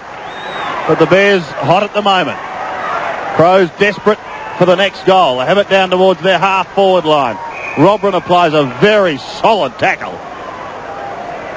And a bounce to take place. Yes, with Smart going down to full back. They've got Maynard up on the half-forward flank. A little bit of by-play off the ball, with McDermott dumping Gastev to the ground. Robran doing the ruck work, got front spot. And we'll probably have to do it again because Brian Sheehan comes in and says, I'll take charge. 72 plays 59. Leslie doing well, just dropping back into that hole. Going to block up the Hodges-Modra position. McDermott A hurried kick down towards the half-forward line. Hodges gives it away to Jarman. Jarman, a left foot kick in towards Modra. Oh, he recovers well and he wobbles it to the post. Gee, I was watching that ball and I thought, which way will it spin? Not the way Tony wanted it. One behind. Well, such is the character of the shape of their football. It makes you hold your breath there at times, knowing which way it did. Unfortunately for the Crows, didn't get the favourable one, and the Bears take it away again. Craven through centre wing, up towards White. Couldn't take the mark. Rashido on his hammer. Socket clear. Great smother by Murphy. Opens it up for Fletcher. Back to Murphy again. The big man's caught.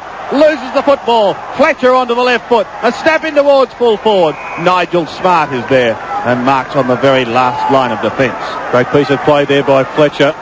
Weighted his handball, putting Murphy into position, but Murphy not quite up to it there. Good pressure from the Crows. Anderson on the outer side. He's at half back.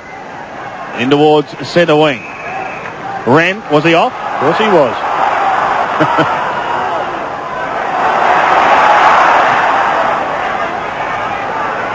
Certainly a vast difference between this crowd at the Gabba and the one at Carrara. In years gone by, that was more a social event. But this crowd loves their football. McGuinness tries to get it out to Rowe. Back to McGuinness again. Slams it onto his right boot. McLean on the last line of defence. Gets away from Jarman. Oh, they combine well. Voss. Could be trouble here. Back to McLean. And Mickey McLean steadies. He goes wide, but too wide. And out of bounds on the full. It's just overdoing the handball a little bit there, the Bears. They tended to lapse into that style of play midway through the second quarter. If the Crows can just up their intensity a shade, they will get goals because of that handball.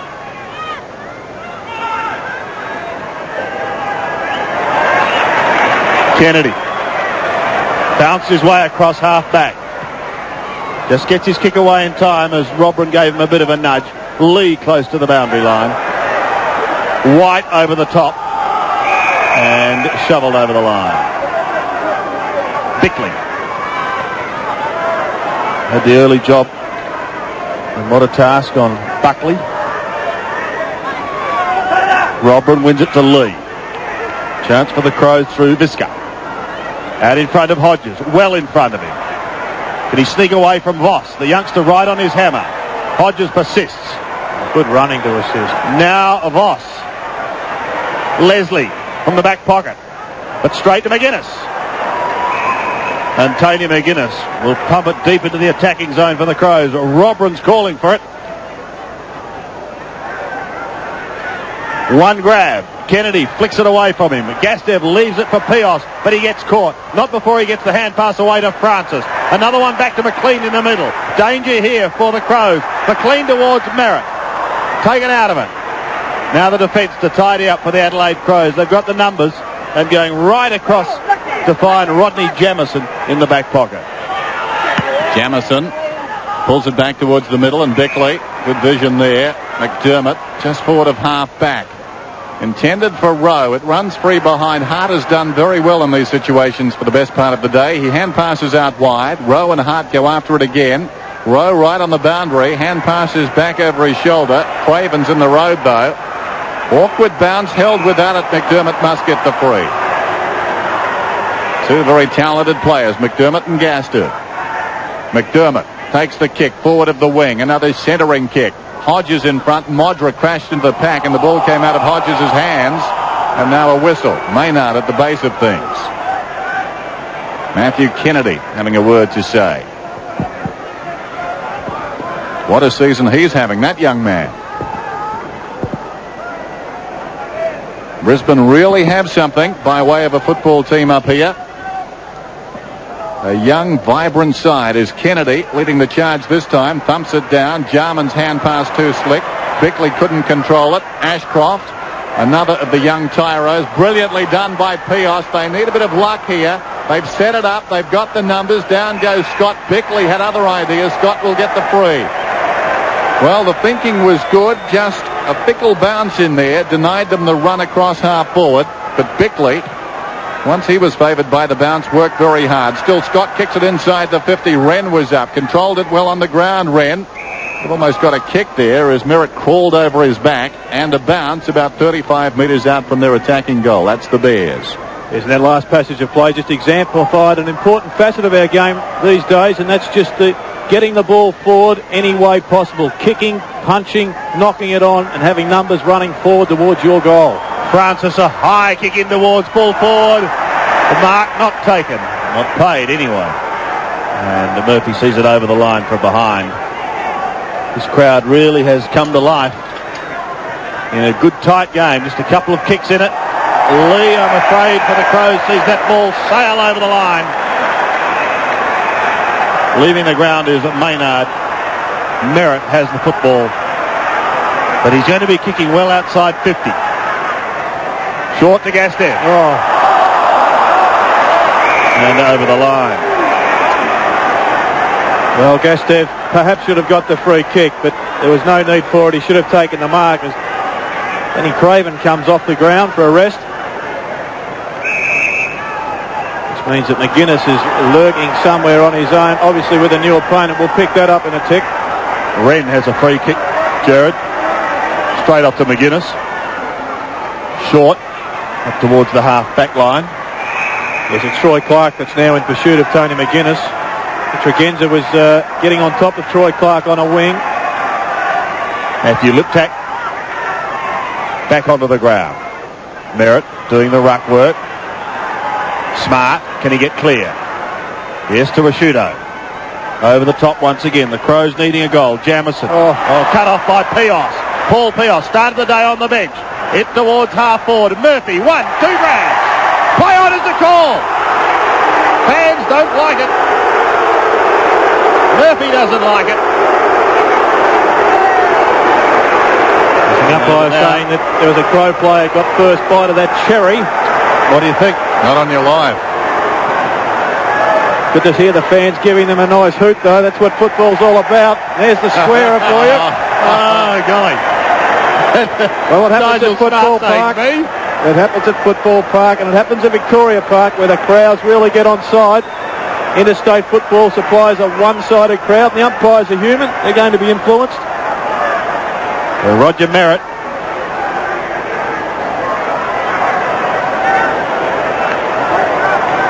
Going for number 6 with his 10th kick. He'll be tested. Kicking from 48 metres. Drop punt away to the left. One behind. 11-8. Plays 8-12 in a thriller here at the Gather. Well, they've had a chance to wrap it up in this term. They haven't. And the Crows still hanging in there. His heart. A sea of faces as the backdrop. He drives it towards the outer side. That's a massive kick. It almost bounces out to the wing. Here's Francis. They put it back in again. They need to convert these attacks to goals. Going back with great courage was Anderson, who recovers brilliantly on the ground. The Crows' best player. He chips it across to Jamison.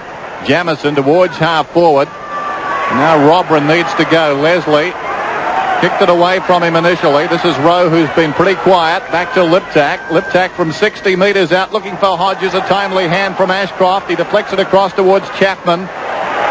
Good composure. The young man gives it to Gastev, who breaks away. Boots it towards the wing. In from the side. A Bear player leapt at the pack. That was Fletcher. And I think rightly so it's going to be a Crows free. I'm not sure Fletcher was going at the ball. And taking a long time to get up is Wren. Which player has been awarded the free? Well, McGuinness takes it. I think it may have been Wren's kick. Robran has the ability to take a spectacular mark, and that was no exception. Wren slowly to his feet. Meantime, Robran kicks it high. Hodges behind, favoured by the kick. Should have held that one. Liptak, 12 metres out, kicks a goal.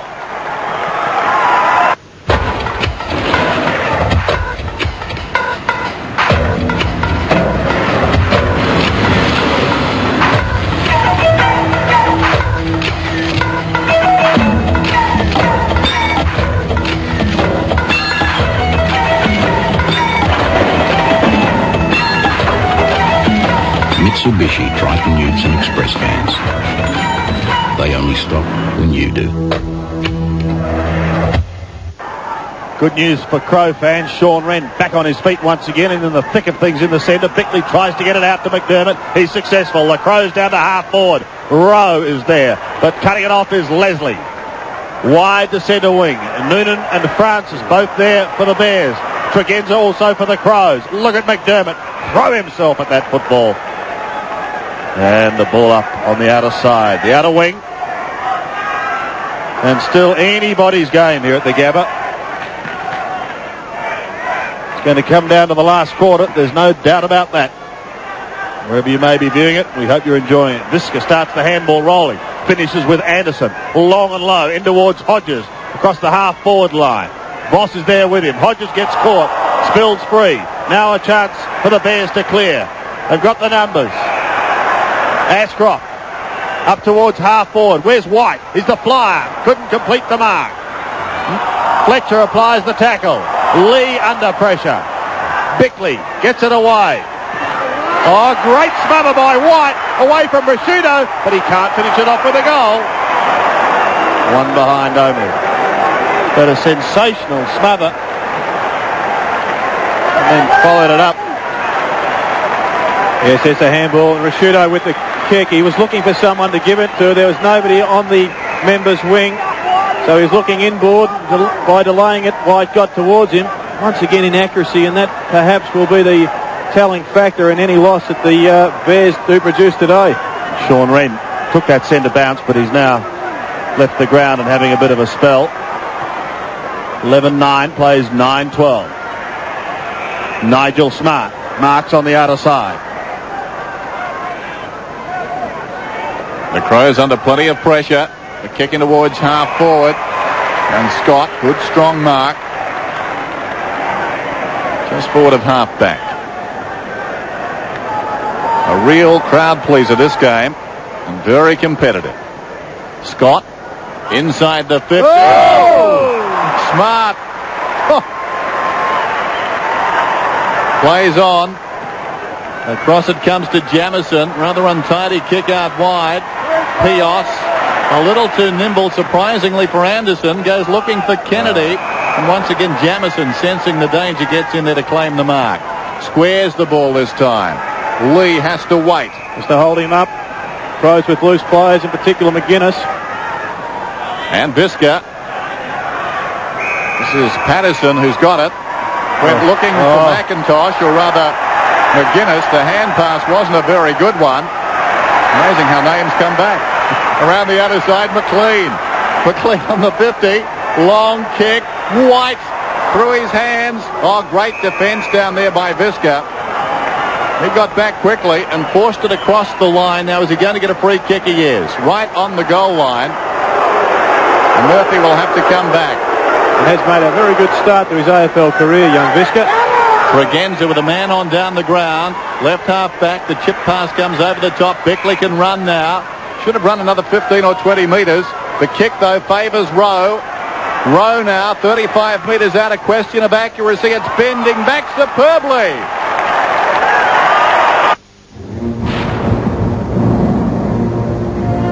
Olimpiadi Perseo. Vi haminen del carrelli approvato. Sergei. Le scarpe.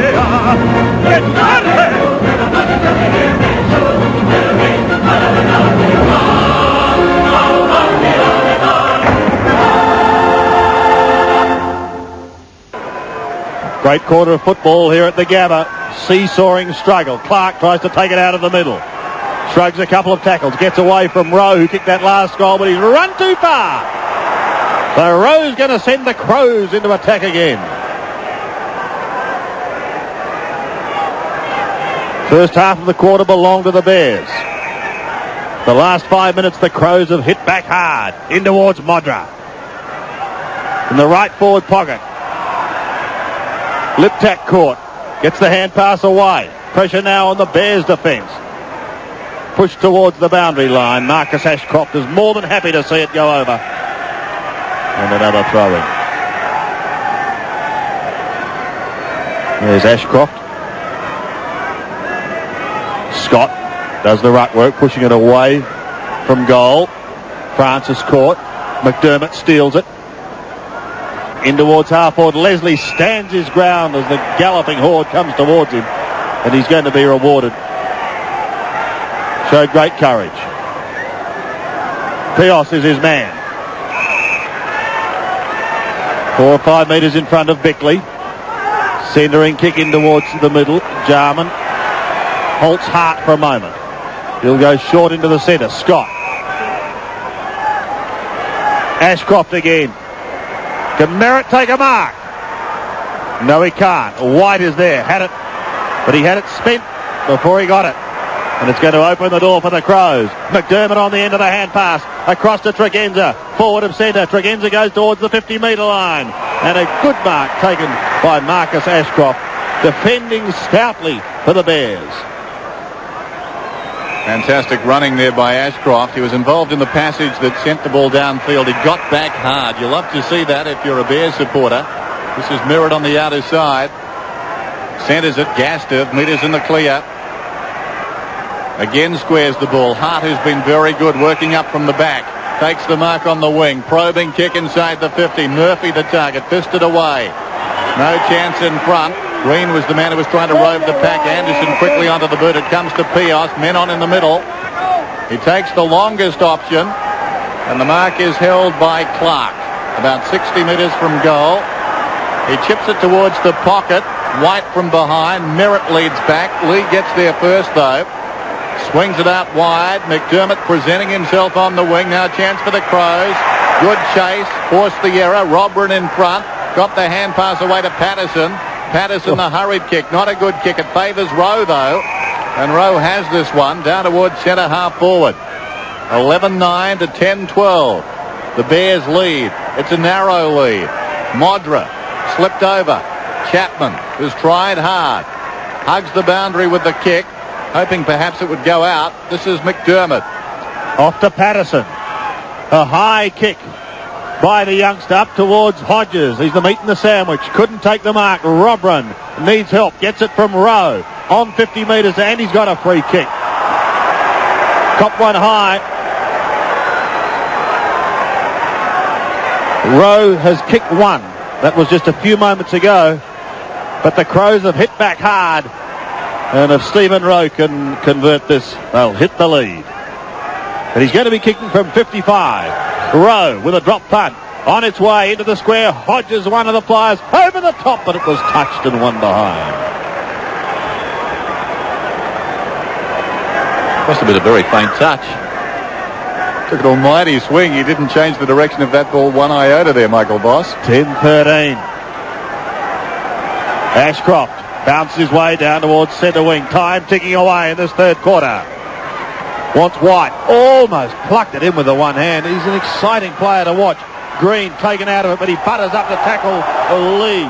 Kennedy caught one high from Bickley. It's going to be the last man standing here. Anderson does well to Jarman. Up towards Stephen Rowe, who marched on left half forward. McLean chases him, but he centres it. Good looking kick on a fine spoil. Sees it come down towards Liptak. Goes wide to McGuinness. Tony McGuinness could run on, but he'll swing back now. Turn onto that left foot and have a shot from 55. Yes, the Crows looking at far more composed combination at the moment. The Bears just breaking down up in the forward line, continuing to kick the ball towards the left forward pocket, looking for Roger Merritt one out, but they're doing quite well in the defensive area now, the Crows, and having better runners at the feet. This for his first.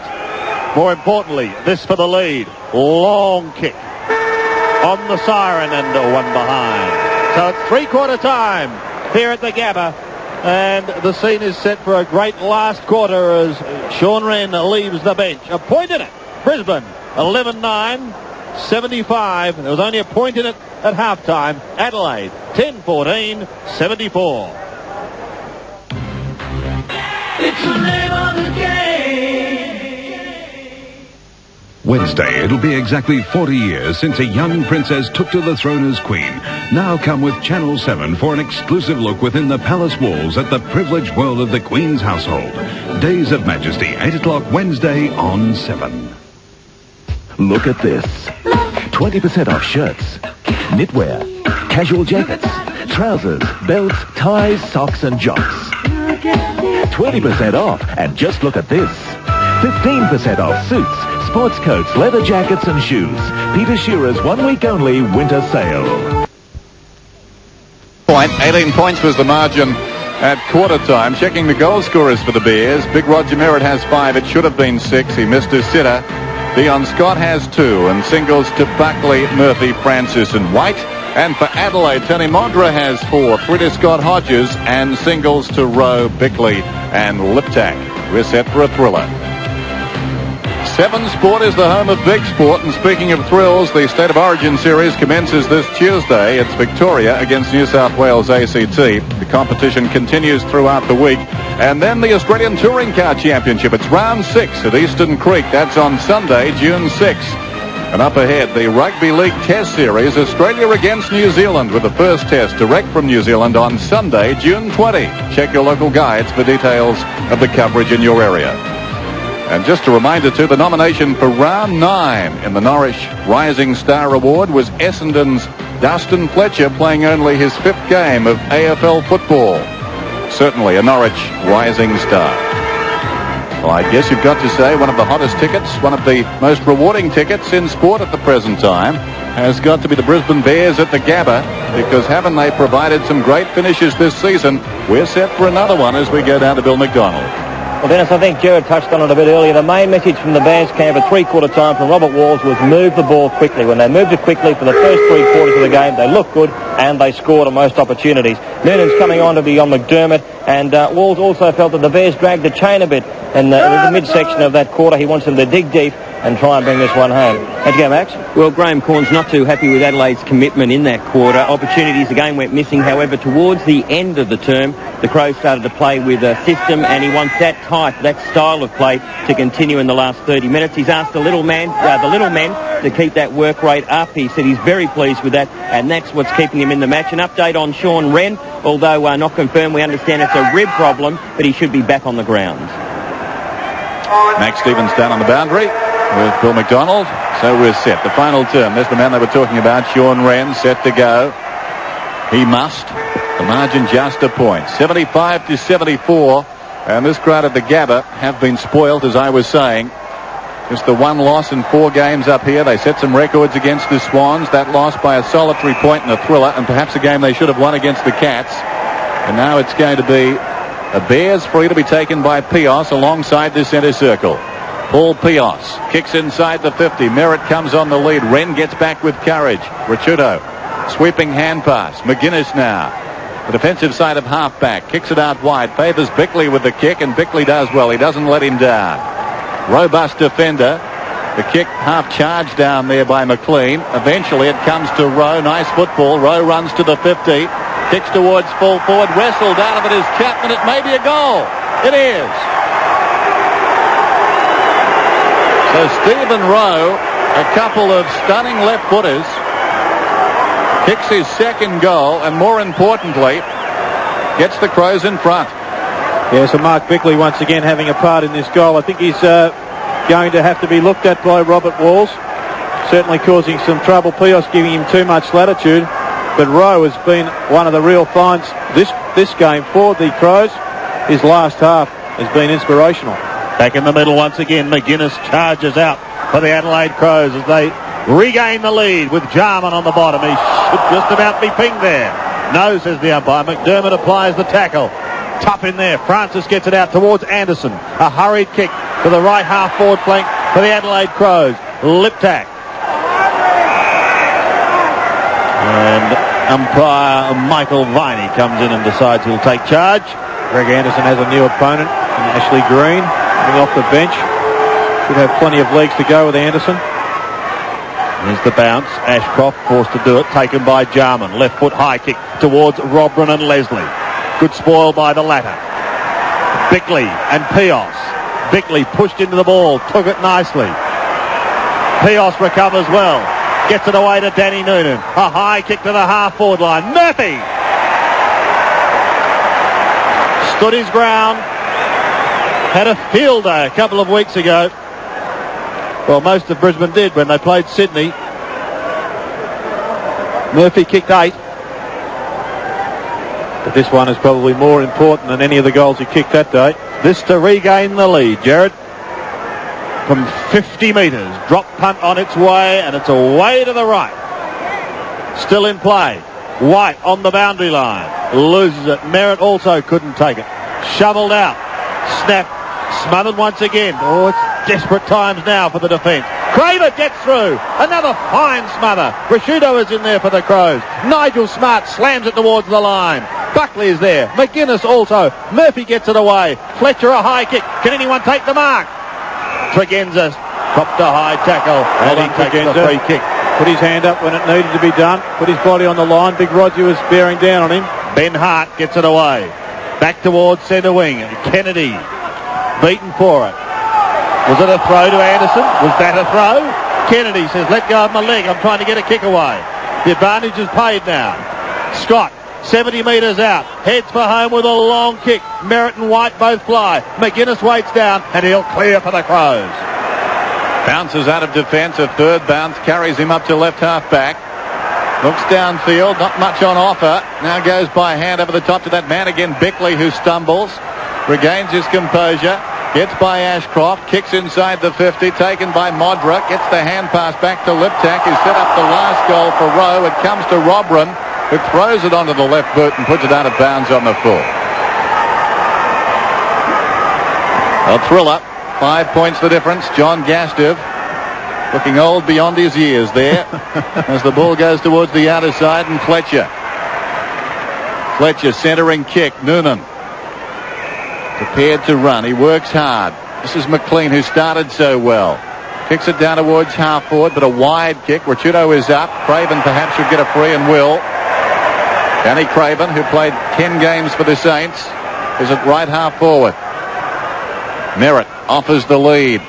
That's the direction the kick takes. Up he goes, slaps it behind. Lee is there outnumbered. Did the right thing. Socks it across the face of the ground. Now Tregenza, who's been a valuable player this afternoon, grabs it at right half back. Rowe and Tregenza, little 1-2. Rowe not very adept with the shepherd. It comes up towards Robran. Missed an awkward half volley. Jarman quick hands away. Anderson hasn't got it and will take the free kick. McLean's not happy, but Anderson played it pretty cagily, just knocking the ball away. He is a master of getting the ball quickly onto his foot. This time, of course, he's got more time. He kicks inside the 50. Modra launched himself. Liptak, socket off the ground by Hart. Hart still going, forced to kick with his right foot, goes for the boundary and finds it.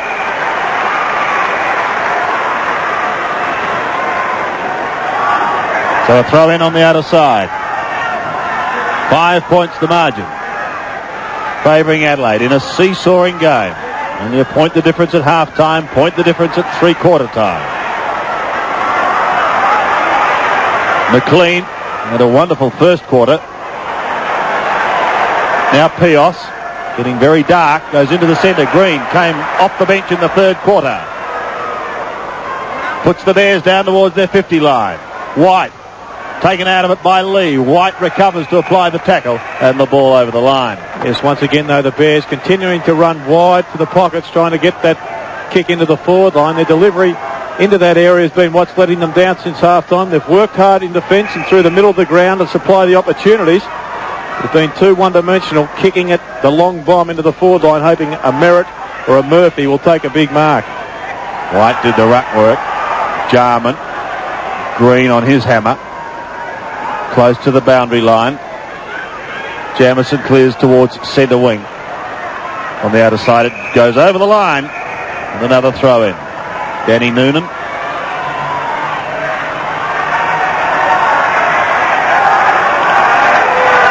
And Chris McDermott.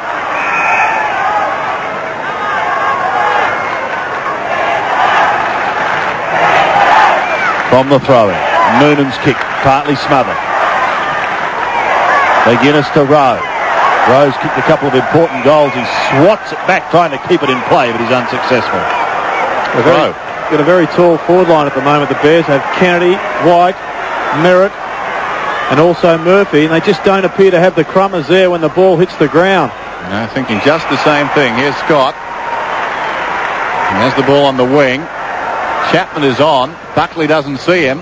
Chapman was about, I suppose, 40 metres in the clear. Here's Murphy. Still Chapman is on. Now he goes to him, and the young man gets across and takes the mark, about 35 metres from goal. Well, he demanded that ball all the way down the ground. A running defender now has it directly in front with the most important kick.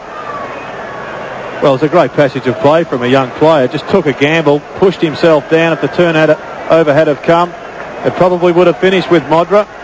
But Modra didn't quite pay him the respect and man him up midfield when he had the opportunity. Now this could be the telling goal of the match. He wouldn't have kicked too many AFL goals. Could well be his first. If he kicks it. It's the story of the day for the Bears, though, missing opportunities that should be converted. You could think of 6 in the last half an hour of football. So the margin is 4 points. Plenty of time. Smart. Better be quick. Goes over the top to Hart. He can bounce his way through half back. And a little chip over the top finds Visca. First gamer from Glenelg. Mark Visca into half forward. Oh, he's covered some ground. Oh, that's terrific. Fantastic mark by Chapman. Wants Francis. Could be danger here. Tregenza. Centering kick. Rashudo from 55 metres. He loses it. The ball spills free to Ashcroft. Gets the hand pass away to McLean. Now it's with the Bears. Green on the outer side. A little bit of space for Green. Has a look up forward. Goes towards White. A flyer in front. Couldn't complete the mark. McGuinness waits. Kennedy over the top. And a bounce on the 50-metre line for the Crows. Once again the ball hitting the ground and the Bears with no defenders. Well, just having a look at Fabian Francis. He just appears to have run out of gas. He's looking for a taxi at the present time, and Tregenza may be a damaging player. Anderson. Cool in a crisis. Off to Hart. To the outer side, and Bickley, he may be quite happy to see that over the line. Throw in on the outer side. The Crows lead, and there's only a kick in it. White off the ground. Ran over the top towards Bickley. Mark Bickley's long left foot kick is good, and it's effective because Liptak has marked on the 50-metre line. Gastev has come onto the ground, onto the forward line. Perhaps it'd be worth considering putting Gastev onto a Tregenza. And Fabian Francis, a bit of a goal sneak up in the pocket. Liptak. Long kick. Good looking kick. What a goal. State of origin weaknesses to stock up on the food. Fill the fridge, clear the bridge, and call the pizza dude. Davo, Doug and Muzza, Trey and Wayne or two. They come to watch the fun. That's what we love to do. Together in the front room, they love to watch the men. Goals always explosion. That behind with 10. AFL is mighty, got to see it at its best. Made on mate, state or state, 740 best. Arch rivals New South Wales and Victoria kick off the 93 AFL State of Origin Series, exclusive to 7 Sport Tuesday. So the Bears have been wasteful, and the Crows have been steady. Most important goal, that one. Murphy to Francis from 55 metres out. Is it a quick reply? Yes, it is. Oh, there's life in this game yet. Francis at full tilt, storming through centre-half forward, notches his second, and it's back to 4 points with just over a quarter of an hour remaining. Well, on second thoughts, I think it's not a bad move keeping Francis on the wing. Coach Healy. But have a look at the pace of Francis bursting off the centre of the ground, and that's his asset. It's anaerobic power, not so much the ability to run all day. If he can continue to kick goals, well, nobody will be moving him anywhere. Well, Dion got the early ones. Fabian gets the latest. Back in the middle. Ah, memories. Up they go. Scott dumps it out wide. Here's Fletcher. Pios. Quick hands to Buckley, and here come the Bears. Merritt up in front, fisted away by Smart. Who can find it on the ground? Roger can. Great stuff. Gastev, who's not fit, from 45 metres out, pulls it back. Murphy, despairing lunge, dropped it. Still an opportunity. Francis again. Oh, Fabian has missed this time. To the near side, but not by much. Oh, what a finish.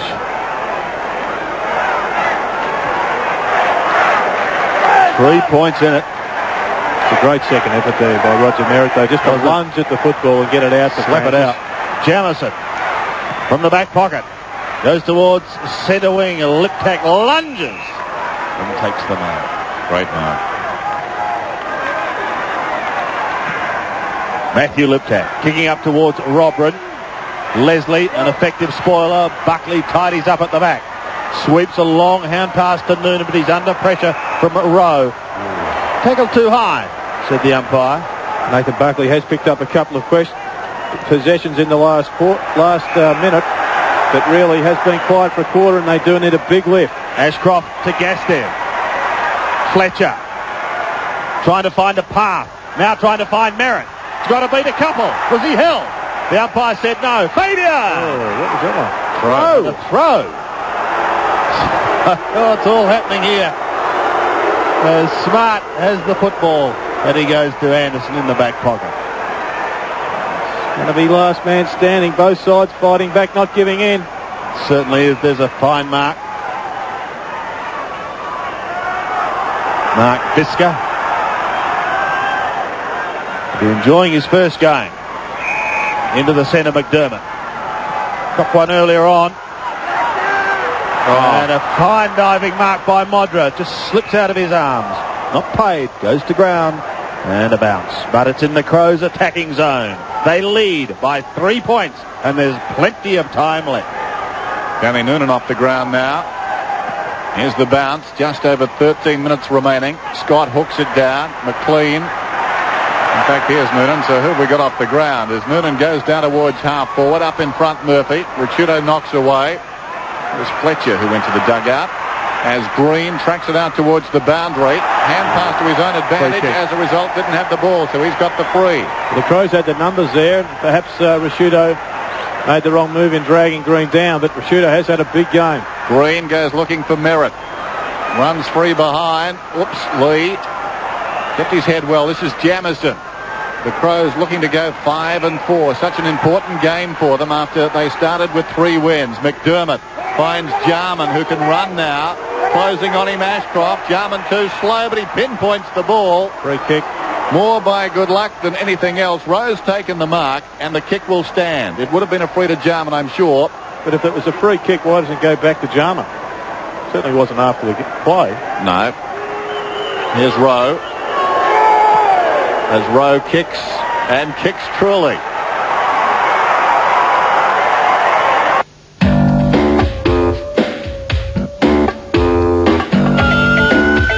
From now until the end of the financial year, your Mitsubishi dealer will offer great savings on the entire range of Mitsubishi Express vans, Tritons, Star Wagons, and Pajeros. So if you really want to save on Express vans, Tritons, Star Wagons, or Pajeros, we'll give you a few days to think about it. Very handy goal for the Crows. 13-14 plays 12-11, but it's not over yet. 83 plays 92. Out of the middle. If the Crows get the next one, it may be over. Ricciuto and Buckley. Buckley still going. Goes to ground, tried to paddle it out the back door to Murphy. Now Gastev. They've got a chance. Green, fresh man on the ground. A high kick. Merritt slipped at the critical stage. Fisted away. Gastev still going. He's not fit, but he gets the hand pass away to Fabian Francis. Francis, a high kick. Who can take a mark? No one. Gastev threw it out. Merritt off his hands. Smart towards the boundary line. Oh, pressure galore down in that forward zone for the Bears, and the Crows hold them out. Here's the throw in. Merritt palms it out the back. Gastev is there, but he's ridden into the ground. Off to Craven. A short little chip is partly smothered. Hurried kick by Ashcroft. Gathers little distance. Hard off the ground. Straight to Dion Scott, who blasts away at goal, but he's away to the left and one behind. That ball was touched, so the mark wouldn't have been paid. He was told to play on, Scott. Big Matthew Kennedy has been taken down to full back for the Bears. They've moved Michael Voss up into the forward line. Obviously just trying to get a little bit more run on the football in that area. 8 points the margin. Still plenty of time. Ricciuto at half back. Goes to the outer side, becoming very dark here. Mark taken by Jamison. Long kick by Rod Jamieson down towards the left half forward flank. Stephen Rowe, who's kicked 3 telling goals, sees it over the line.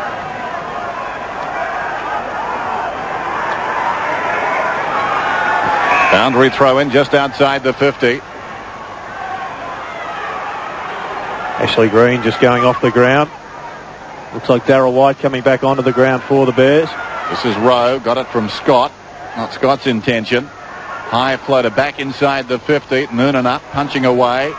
Bickley couldn't control it. Buckley out of the congestion, but only as far as Jarman inside the centre square. Long kick down towards full forward. Chapman and Modra.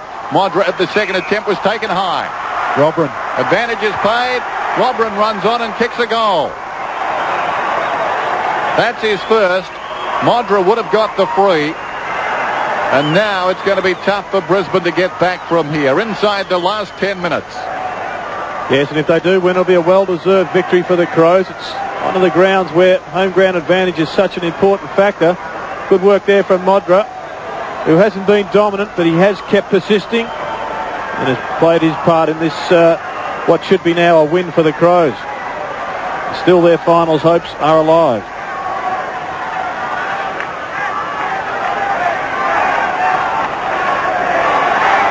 Sean Wren prepares himself in the centre. Popped a couple of heavy knocks today, spent some time on the bench. Dion Scott. Not over yet, but the Crows in the box seat now. 84 plays 98. 14 points. Can the Bears answer as they did last time? Who can win it out of the centre?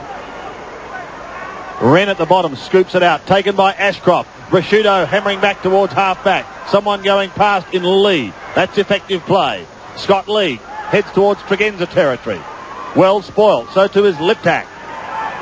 Francis tumbles it out. He was pushed. The advantage will be paid. Now Troy Clark sends the Bears up towards the 50-metre line. Gastev is there. He's not fit. Murphy there also, but a good mark taken on the last line by Scott Lee.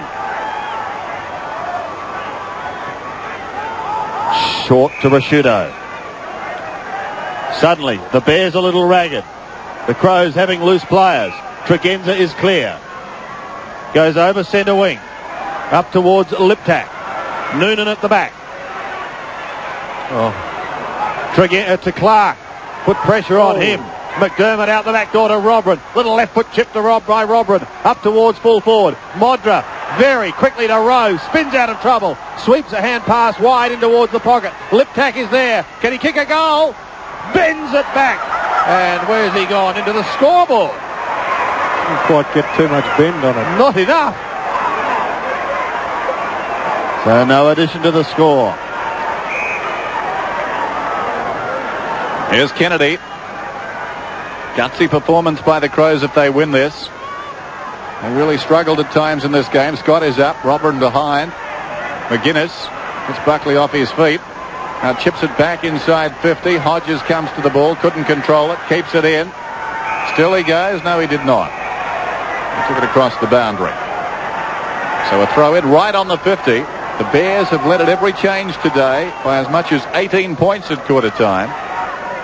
Scott swings it wide. Pios tracks it towards the line. Once more, it'll be thrown in. But you just cast your eye across the ground, and it's the Bears players that have their hands on their hips. They're the ones that are now looking tired. The Crows have continued to run and have worked perhaps a touch harder in this last quarter. Scott gets it down in the gathering gloom. Pios can't control it. More work for the boundary umpire. Anderson in the background there has been a fine player all day for them. Quiet just before half-time, but here he is again as if on cue. Grabs the ball 70 metres from goal and finds Modra. And he was lucky to get the periscope down just in time there. A looping right hand came over the top. There's Chapman on the mark. Robran did well. Yes, you cannot let Anderson have free run at the football as he did then. Such a wonderful kick of the ball. Sets Anthony Modra up for another 5-goal haul. By his standards, not immense. 2 10-goal hauls this season. Low trajectory kick, but effective.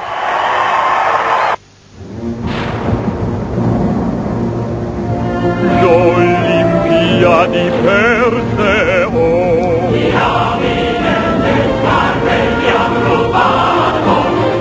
Sergei.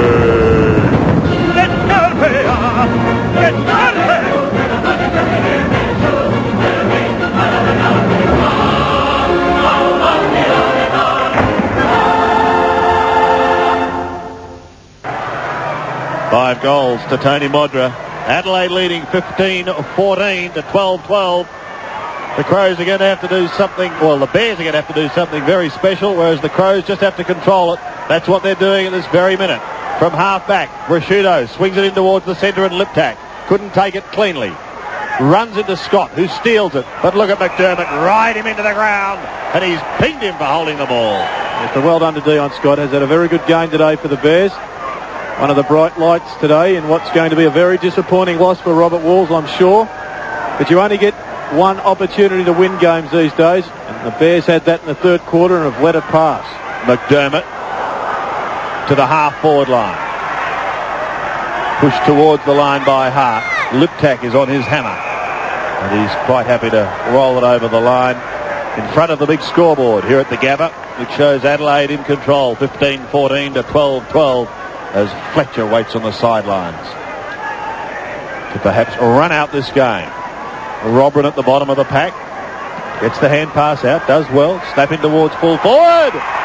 And Modra, after hearing that Gerard Healy said he's had an average day with only 5 goals and almost mark of the century, we'll go back and say this one's for you, Gerard. Tongue-in-cheek. Very tongue-in-cheek. Correct. Have a look at him. Just out in front. Good centering kick there.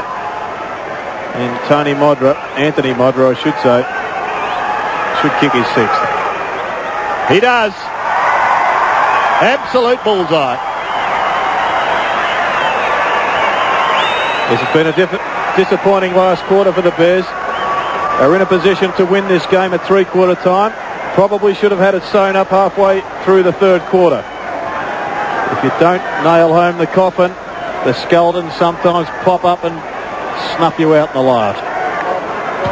You've got to watch those skeletons, like a Sunday night movie. I quite understand.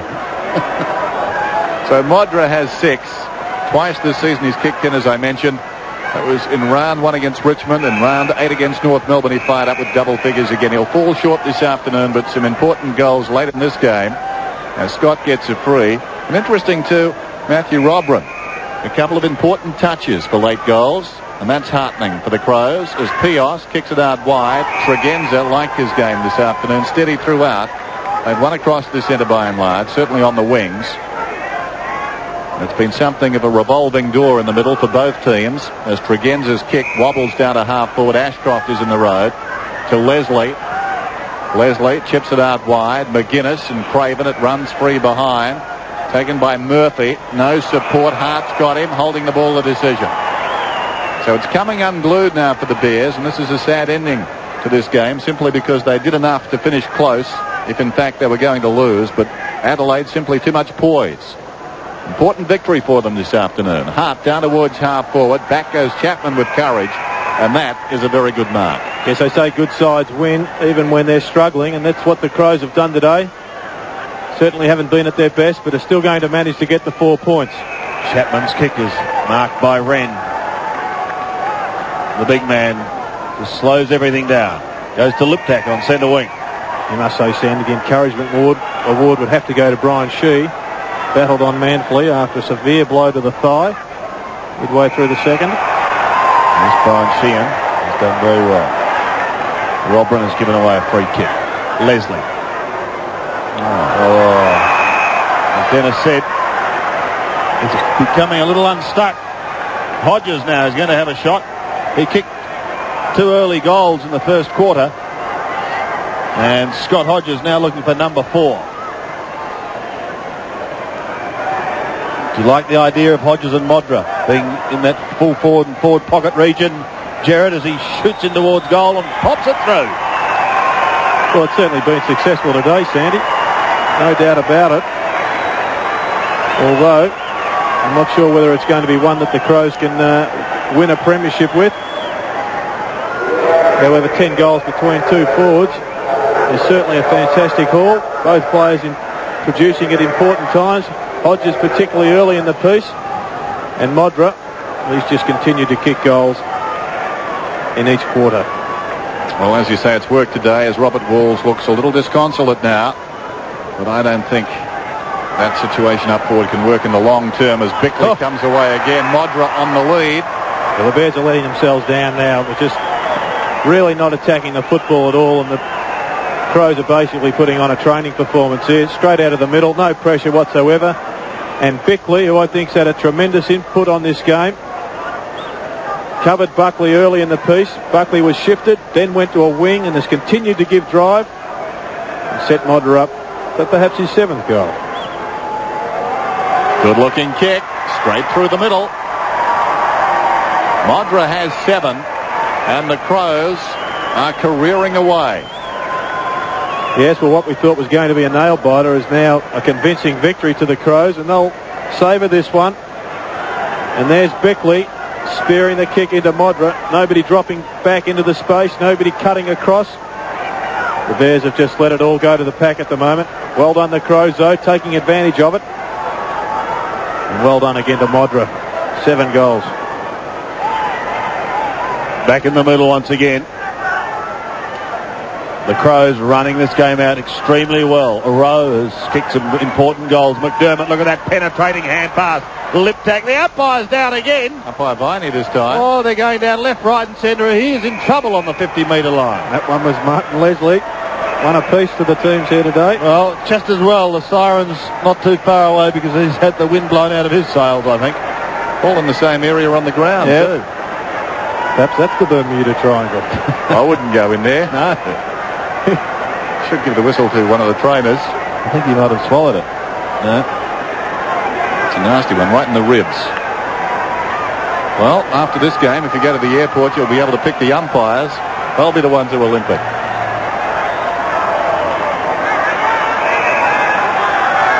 Now we're back in business. Kennedy. To the outer side, it's a long kick. Comes out the back. Bickley will be first to it. Pulls it round his body. High back towards the 50-metre line. Rowe. Tregenza got a short little chip away. Who's got the pace? Liptak still going. Now he goes to ground. Voss. Does well. What's he got up towards centre wing? Clark and Craven, and it's Clark. Troy Clark can go into the centre. Buckley's there. Likes to go a little more directly. Fletcher now off to Buckley. 60 metres out. Nathan Buckley heads for home. It's a long kick and it bounces through for one behind. And the first time for a while that the Bears have posted a score. It's dark here at the moment. 12-13 to 18-14. I was going to say the Crows win even more meritorious when you consider their match winners, McGuinness, Jarman, McDermott, have really been quite well held today. Anderson has taken over that breach along with Bickley. And that's a fine victory for the Adelaide Crows. The final scoreline showing Adelaide 18-14, 122. The Bears 12-13, 85. In fact, in the last quarter, the Bears could manage only 1 goal, whereas the Adelaide Crows kicked 8 straight. A fine performance. So they keep their finals hopes alive. Modra, as you can see in picture, well, he finished with 3 in the last quarter and 7 for the day. A good performance by him. Let's go down to the boundary line, and here's Max Stevens. Max?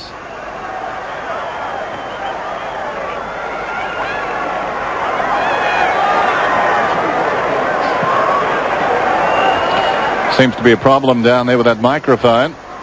But I think that Greg Anderson giving the indication he's very happy, and why not? Let's just see if we can get that interview up and running again. No, we can't. So we'll take a break with the Brisbane Bears going under to the Adelaide Crows to the tune of 37 points. Who would have predicted that at three-quarter time? It's been a storming finish by the victors. The name of the game is Australia. It's sale time at Foodland, and the savings are kicking on. Like continental pasta and sauce, 99 cents. Weston's family assorted biscuits dropped to just $1.69. 2-litre Pepsi, 7-Up and Mirinda just $1.49. Buttercup Country Split a winner at just 89 cents. Parsnips, turnips and Swedes just $1.99 a kilo. And Score lamb 4-quarter chops $1.99 a kilo. The mighty south of the yeah. I run a business, so I trim back costs wherever I can. That's why I've got a flexi plan from Telecom. There's one to suit almost any business. Seeing as my phone bill's more than $200 a month, the total call saver flexi plan's perfectly tailored to my needs. I save up to 5% on fax, long distance, even local calls. Speaking of perfectly tailored, that's me. Telecom Flexi Plans. We're talking savings. Big finish by the Adelaide Crows, running away with this game, as you can see, 122-85. Just checking the goal scorers. Tony Modra finished very hot indeed. 7 for the afternoon. Stephen Rowe got 3 vital goals after half-time. They were split by Scott Hodges with 4. 2 to Matthew Liptak and a single to Mark Buckley. So 8 goals in the last quarter, as Sandy said, 8 straight, and they buried the Brisbane Bears. For Brisbane, Roger Merritt got 5. He missed one in the third term, and in many respects, that could have been a turning point without being harsh and putting it back at his door. 2 apiece to Fabian Francis and Dion Scott, and singles to Nathan Buckley, Michael Murphy, and Darryl White. So a disappointing performance by Brisbane, but you've got to say, Gerard, a gutsy performance by Adelaide. Yes, fantastic win by the Crows. They struggled all day. They didn't have great players today, but they still managed to get the 4 points, and they're the sort of wins that will take them on if they are to make the finals. A lot of people are beginning to wonder, perhaps even writing them off as far as September, but victories like today are what it will take to get there. Well, if you've got to pull forward like Tony Modra and Starkville, you can never be written off. I mean, he gives them a focal point, doesn't he? We touched on the Hodges-Modra marriage late in the game. I still have lingering doubts whether that can work. Okay, it came off today, but I think in the long term they're going to struggle with that format up forward. But Modra, just an excitement machine, and he continues to kick goals. Yes, I think that's a very good point. I think the other thing that needs to be said is that Matthew Rodham is a player that still is playing nowhere near his best, although he is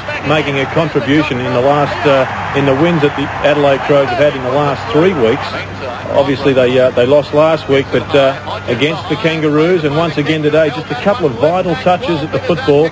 And there's a player that can improve immeasurably, and if he can hold down centre-half forward, perhaps have the odd run on the ball and generate the importance that he showed against Collingwood when they played the Magpies at Victoria Park, well, perhaps this Crows side could emerge as the season develops and be that premiership threat that we perhaps thought they were at the start of the season. 3 key players involved in this movement down the wing. It was initially out of the back pocket, Bickley, Tregenza, and then finished by Rowe. Rowe's a player who can help them on the forward line. Another good goal coming up. 2 left-footers in the space of, well, I suppose 10 minutes in the context of the game, split by the 3-quarter time break. But Stephen Rowe finished a couple of good movements there. I like Tregenza's game today. Yes, I think Tregenza, an important player, must be minded and kept quiet.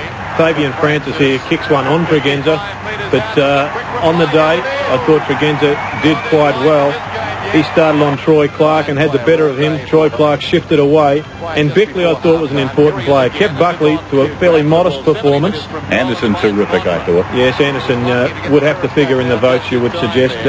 But just getting back to Bickley, he was controlling the other wing. So after half-time, the Crows did have control in the centre of the ground across that midfield. What does the future hold, do you think, for the Brisbane Bears as we take a look at the final quarter stats there? Well, I think it's one of full excitement. You would think with the centre breaks there, Brisbane could well have perhaps signed that game up with the domination there, but wasted opportunities up forward. And if they can perhaps find themselves a Modra, we know that Roger Merritt is doing extremely well, but he's a short-term solution.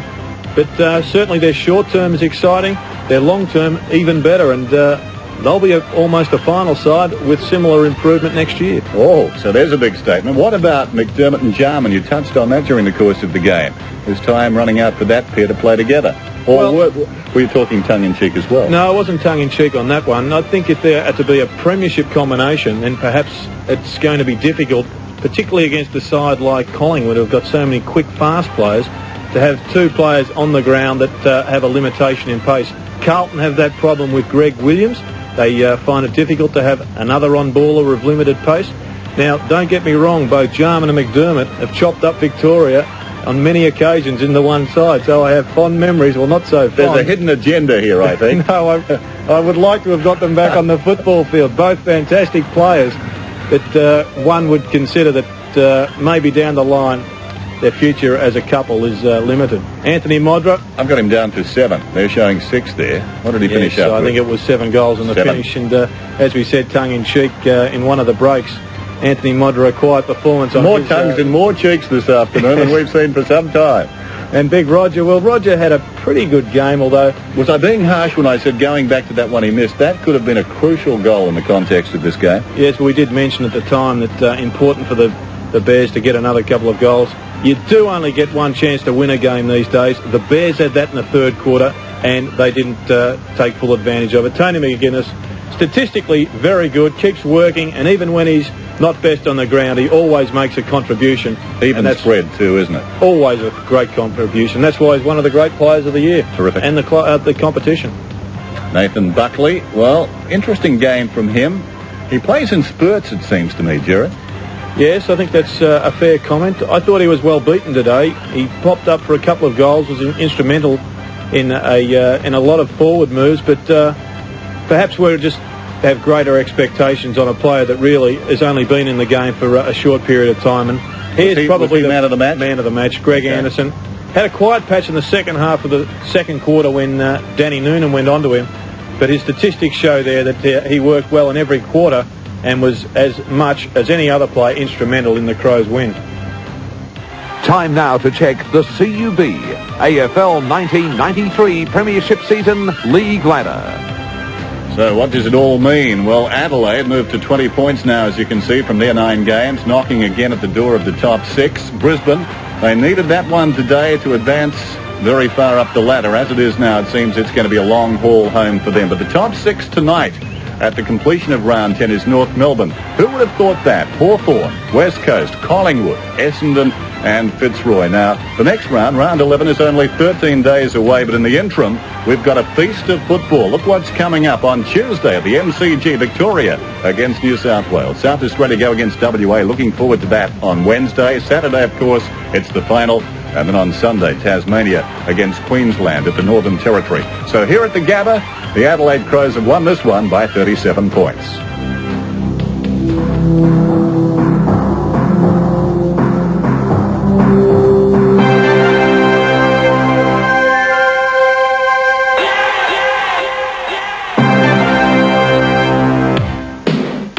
It's the name of the game.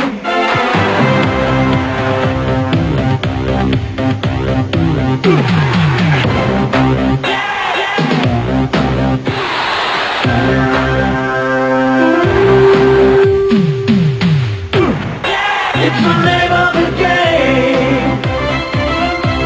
The name of the game.